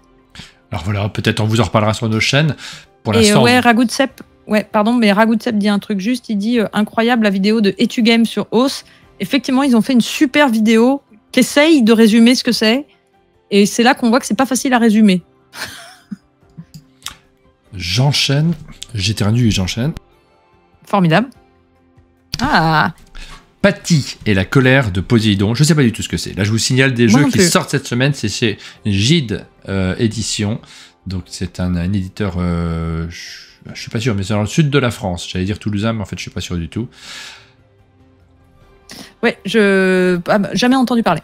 Je découvre là en même temps que tu me montres le visuel. Mais c'est le principe de cette rubrique. Hein. On vous cite les sorties, on n'a pas forcément quelque chose à dire sur chaque jeu. Perplexus, Portal, nouveau jeu dans la gamme des Perplexus, ça va faire du bruit. On l'a reçu au chalet, je l'ai même pas vu, mais j'ai vu que la boîte était arrivée. J'ai entendu que la boîte était arrivée plus exactement. Pic chez Yellow, ça je l'ai vu sur les différents salons. J'ai pas encore eu le temps de le découvrir. Je sais pas si tu connais ce jeu. Non, j'ai vu aussi, pareil, j'ai pas pu me renseigner sur tout. Celui-là, je l'ai vu passer, pareil, avec un peu l'impression de le voir sortir de nulle part. C'est plein de petits jeux cette semaine, hein, plein de petites choses, de petits formats, peut-être que les sorties aussi, les gros. Ah, je vois Radlands à l'écran. On enchaîne avec Radlands qui est chez Lucky Duck Games. Et là, des jeux importants aussi, mais il y en a quelques-uns cette semaine quand même, des jeux qui attirent notre attention. On enregistre la vidéo demain, nous, sur Radlands, pour une diffusion le plus rapidement possible. Génial. Radlands, c'est génial. C'est un jeu d'affrontement de deux joueurs dans l'esprit un peu Mad Max, mais avec du fluo. Comme je dis, hein, c'est Mad Max mais fluo, et c'est hyper fluide, c'est hyper simple, épuré et agréable, ça roule, ça combotte, ça peut se retourner, il y a des retournements de situation, moi c'est ça que j'adore dans ce jeu. La boîte est hyper belle, les illustrations sont à tomber, ça pour moi c'est un très très très grand jeu à deux joueurs de ce début d'année, très grand jeu. Vous notez derrière votre écran quels sont les jeux que vous allez acheter, vous nous le notez dans les commentaires de la vidéo, on est curieux. C'est qu'une semaine, hein, là. Et on est en début d'année, dans une période qui est relativement creuse avant Cannes, ça va s'augmenter, le nombre de sorties. Radlands, on a bien noté, Os éventuellement, peut-être Ratus, si vous ne connaissiez pas Ratus, donc réédition de ce jeu chez Matago, avec toutes les extensions à l'intérieur, c'est un classique. Ça peut valoir la peine aussi. Oui. Un classique auquel j'ai jamais joué, mais quand j'ai regardé le résumé, ça m'a fait envie. Ah oui. Je me suis dit, c'est malin. On a tout au chalet. On pourrait t'y faire jouer aussi. Oui. On va avoir beaucoup de choses à jouer. Non, on n'y arrivera pas. On n'y arrivera pas. C'est pas possible. Non. Et surtout que je travaille quand tu viens, donc je ne serai pas disponible tout le temps. That's not a hat.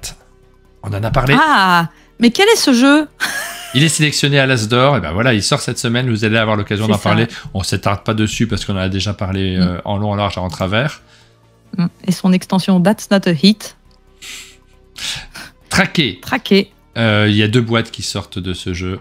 Là, j'en ai qu'une sous les yeux, mais c'est un jeu que je ne connais pas spécialement, qui arrive là maintenant. Voilà, je vous donne l'info, je vous en dis pas beaucoup plus. Ouais, j'ai vu la boîte là aujourd'hui et je ne sais pas ce que c'est. Moi non plus. Et puis on va terminer avec Vicomte. Il y a 3 boîtes qui sortent d'extensions sur le thème de Vicomte, le jeu qui est publié par Pixie Games en français. Donc plusieurs petites extensions. Ça, moi, Vicomte, c'est mon favori de toute la série de tout chez M. Phillips. Et je peux que vous le recommander. Ouais, ça fait beaucoup de choses alors du coup. Hein.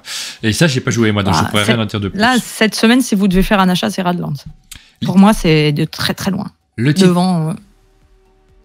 Le Tin Run nous dit que Ibris sort demain. Alors, j'ai pas vu l'information, je l'ai pas vu dans les listes qui nous ont été fournies. Donc merci, je te fais confiance, il n'y a pas de problème. Mais elle l'attend depuis SN, Ibris, le Tin Run. Je vais aller regarder rapidement, mais il me semblait effectivement. Moi, j'avais noté des choses, mais je sais jamais si mes notes sont voilà, sorties le 27 janvier effectivement pour Ibris. Moi, j'avais noté justement non. Ah mais non, on a tout dit. On a tout dit, à part Alien, le destin du Nostromo, mais peut-être qu'il a été. Non, c'est moi, je n'ai pas enregistré l'image. Pourquoi je n'ai pas enregistré l'image, je ne sais pas, je l'ai préparé en plus. J'ai des problèmes d'enregistrement d'image sur cette émission. Alien, le destin du Nostromo n'est pas un indispensable. Non, voilà. C'est un jeu qui sort chez Ravensburger, qui font souvent des adaptations de classiques du cinéma. Donc on avait eu Les Dents de la Mer, on avait on a vu une série de jeux sur le thème de Maléfique, pas de Maléfique, enfin des méchants dans Disney. Et donc là, cette fois-ci, il nous propose Alien, un jeu sur un univers que moi j'aime beaucoup parce que je suis assez fan de tout l'univers cinématographique qui a beaucoup d'imagination. C'est une licence, mais derrière, il y a des réalisateurs qui mettent beaucoup d'imagination à l'intérieur des films. C'est ça qui m'intéresse moi aussi. Et donc le thème m'intéresse, mais je suis pas sûr que ce jeu me corresponde exactement. On est sur du over léger, quoi. C'est du coopératif, mais en fait, ils avaient fait aussi Horrified dans ce même genre, et Horrified est vraiment chouette. Il apporte un truc très sympa, familial et tout, mais là, pour moi, il manque quelque chose. Pour en faire il manque du sel, quoi. Il manque du poivre, il manque de la saveur. Ce sont de grands cuisiniers qui vous parlent de ça.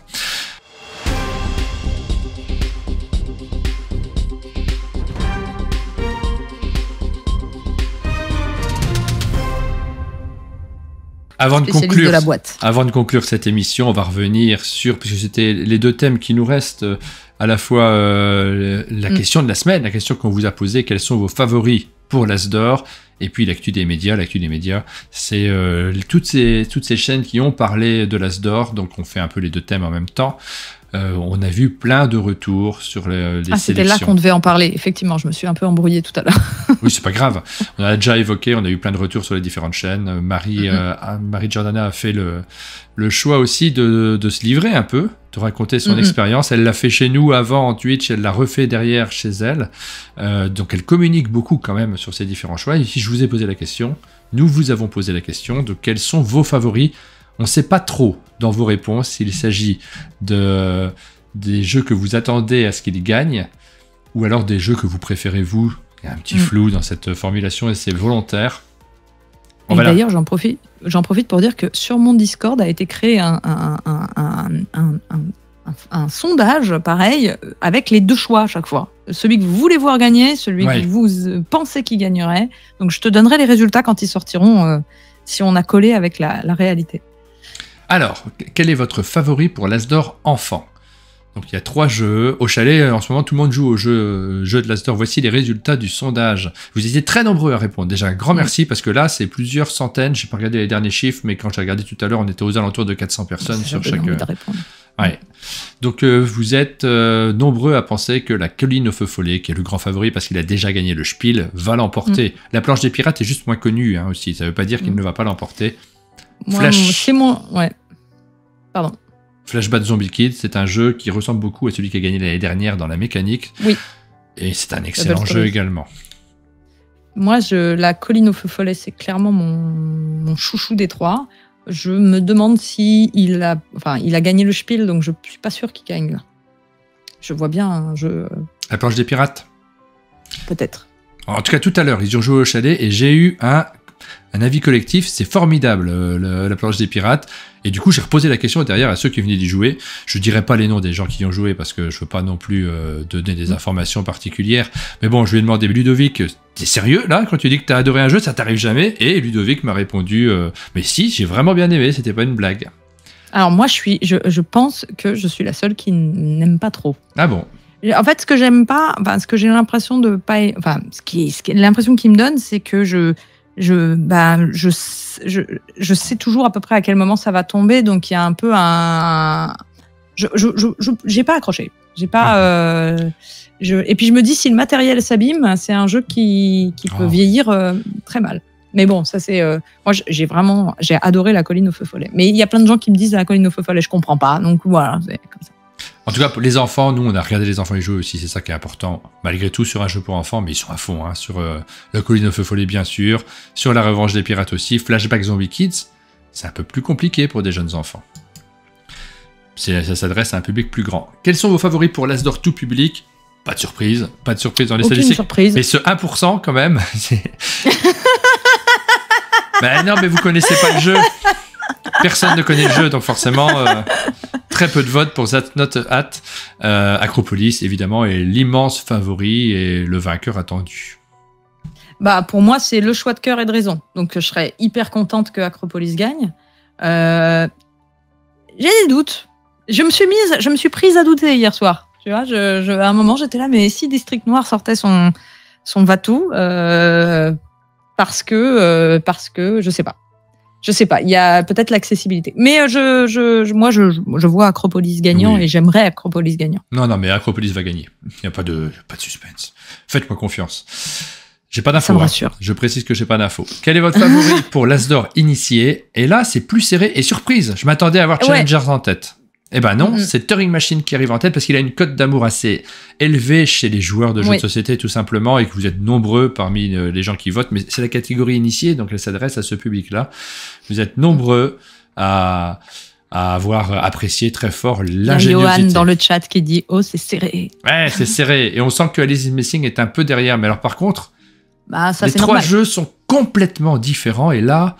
c'est l'ambiance du jury, ce qui s'est passé en interne qui va décider. Les trois peuvent gagner. Moi, je peux pas du tout savoir quel jeu l'emporte. Moi, j'aimerais que ce soit Turing Machine. Parce que c'est moi, je peux pas dire. Mon cerveau, il me fait des papillons dans le ventre quand je joue à Turing Machine. C'est le seul qui me fait cet effet-là. Après, Alice is Missing, c'est du génie, mais je le mets un peu à part. Je le trouve génial, mais je le mets un peu à part. Turing Machine, pour moi, ça serait un bel As d'Or. Je sais pas. Je sais pas du tout qui va gagner. Moi, j'ai juste envie que ce soit Turing Machine parce que c'est Johan, c'est tout. C'est un copain. Là-dessus, moi, je ne cache pas mon côté copinage. Il a déjà gagné un As d'Or. Expert, il n'a pas encore gagné l'initié. On sait qu'il va gagner un jour ou l'autre les deux autres As d'Or. Donc, c'est le moment de gagner l'initié. Et donc, l'expert, aucun suspense. Là, c'est la catégorie. Quand on aura remis le prix initié, les gens dans la salle vont sortir. Sur la scène, nous aurons nos amis des TuGames qui seront là. Attendez, il reste un prix. Il y a Ark Nova. Pardon. Oh, qui a gagné? Ils vont ouvrir l'enveloppe. Ark Nova. Il n'y aura plus personne dans la salle. Voilà, on sait. Ark Nova va gagner l'As d'Or Expert. Oui. Mais à croire que je pense que c'est pour ça aussi, c'est ce que tu disais, et c'est pour ça qu'ils ont pris des libertés sur peut-être les autres nommés. Enfin, devant Ark Nova, il n'y avait aucune autre possibilité de gagnant. Je ne sais pas comment dire. Donc, c'était bien de se faire un peu plaisir dans les autres nommés, de mettre des jeux très experts. On prenait peu de risques, quoi, parce que qui pouvait, cette année, personne. Ouais. Personne pouvait faire peur à Ark Nova cette année. Oui. Il y avait plein de choix possibles. Il y aurait pu, justement, comme Ark Nova écraser la catégorie, choisir des jeux qui sont dans un style complètement différent. Oui. Il y aurait, aussi, ouais. Là, ils ont aussi remercié aussi des éditeurs qui essaient de faire du jeu expert en France. C'est le cas de Fédération. C'est bien aussi. Non, j'ai pas d'analyse plus poussée là-dessus. Voilà les sélectionnés, voilà le gagnant. On peut pas en dire beaucoup. Moi, je serais contente parce que voilà, faut rendre à César ce qui appartient à César. Non, puis ça peut changer d'une année sur l'autre. Là, je vois dans vos commentaires que le murmure des jeux nous dit que c'est la volonté de mettre les gros jeux experts en avant, que on va tendre vers ça, vers le futur. C'est pas sûr, ça change d'une année sur l'autre. C'est pas sûr. C'est pas sûr. On peut, si ça se trouve, l'année prochaine, ils vont se dire, putain, l'année dernière, on a été vraiment mais non, loin. On va mettre That's Not a Hat plutôt. Et puis le jury change chaque année, donc ça change aussi les sélections. C'est comme un jury d'assises. C'est un peu ça. Les jeux sont des accusés et chaque année, on a des fonctionnements un peu différents. Voilà. Pour les résultats de ce sondage. On a fait une très longue émission. Pénélope, on arrive à la fin. On a fait le tour de l'actualité. Je te signale qu'il y a eu une petite demi-heure de battement au début. Oui, qui est à soustraire. C'est que pour Twitch, hein, les gens sur YouTube n'ont pas vu ce battement-là. Évidemment, je suis complètement coupable et je te remercie vraiment d'être là. Non, je tenais absolument à faire cette émission cette semaine, malgré le fait qu'on avait une semaine beaucoup trop chargée. Ça sera un peu plus tranquille la semaine prochaine. C'est un format qui va se roder aussi. Nous, on en a besoin, mais on le rodera en le faisant. On a fait ce choix-là de ne pas vous livrer directement ce que j'espère ce sera dans quelques semaines. Quelque chose d'incroyable avec c'est le plaisir aussi de Twitch, c'est de pouvoir expérimenter, de pouvoir échanger, de pouvoir être un peu en détente. Et après, on met sur YouTube. Coucou les gens de YouTube. Mais moi, j'aime mieux faire et corriger que attendre que ce soit parfait et ne jamais rien faire. Voilà, ça sera ma morale de la journée. Dans les prochaines émissions, il y aura des évolutions. J'ai acheté des micros géniaux. Je vous montre ça parce que on est en train de s'équiper pour avoir des choses incroyables. C'est le petit bonus de fin d'émission. Regardez. On sent l'enfant qui a un nouveau jouet. Là. J'ai acheté une table de mixage. Je sais pas si je saurais m'en servir, mais regardez ça. Oh là là. J'ai regardé des tutos, des trucs. J'ai rien compris. Je me suis dit, je l'achète. Et puis on verra une fois que je l'aurai. Ah ouais. Comme ça. Là, il se lance. Tu te lances dans l'ingénierie du son, mais je sais un peu m'en servir, si tu veux que je t'aide. Écoute, avec grand plaisir. En fait, le but, c'est que quand tu viens, on puisse se mettre sur la table derrière et discuter avec des micros comme ça. Ouais. Ça sera super. J'ai vraiment très très hâte. C'était le petit bonus de cette fin d'émission. Je pense que ça y est, c'est la fatigue qui se fait sentir. J'ai fait cette émission avec un mal de crâne carabiné. Je vais prendre une bonne aspirine là. Ah, je connais. Bravo. Mais merci à tous d'être restés connectés, de nous avoir regardés, de nous suivre et de nous soutenir. Vous êtes nombreux à nous soutenir, ça fait vraiment plaisir. On vous donne rendez-vous très bientôt pour une nouvelle émission d'actu, donc jeudi prochain normalement, et puis sur notre chaîne pour d'autres formats. Avec la même chemise chaque semaine. Ah toujours. Ouais, je trouve un équipement particulier. Voilà. c'est mon uniforme. Et j'aime bien la personne qui a mis c'est un très gros micro-cravate. Voilà. C'est là. Eh bien, à très bientôt. À très bientôt tout le monde. Merci Pénélope. Et puis merci à toi Martin. Rendez-vous pour d'autres émissions sur nos chaînes respectives. Oui. À bientôt. Ce soir chez moi. Ciao.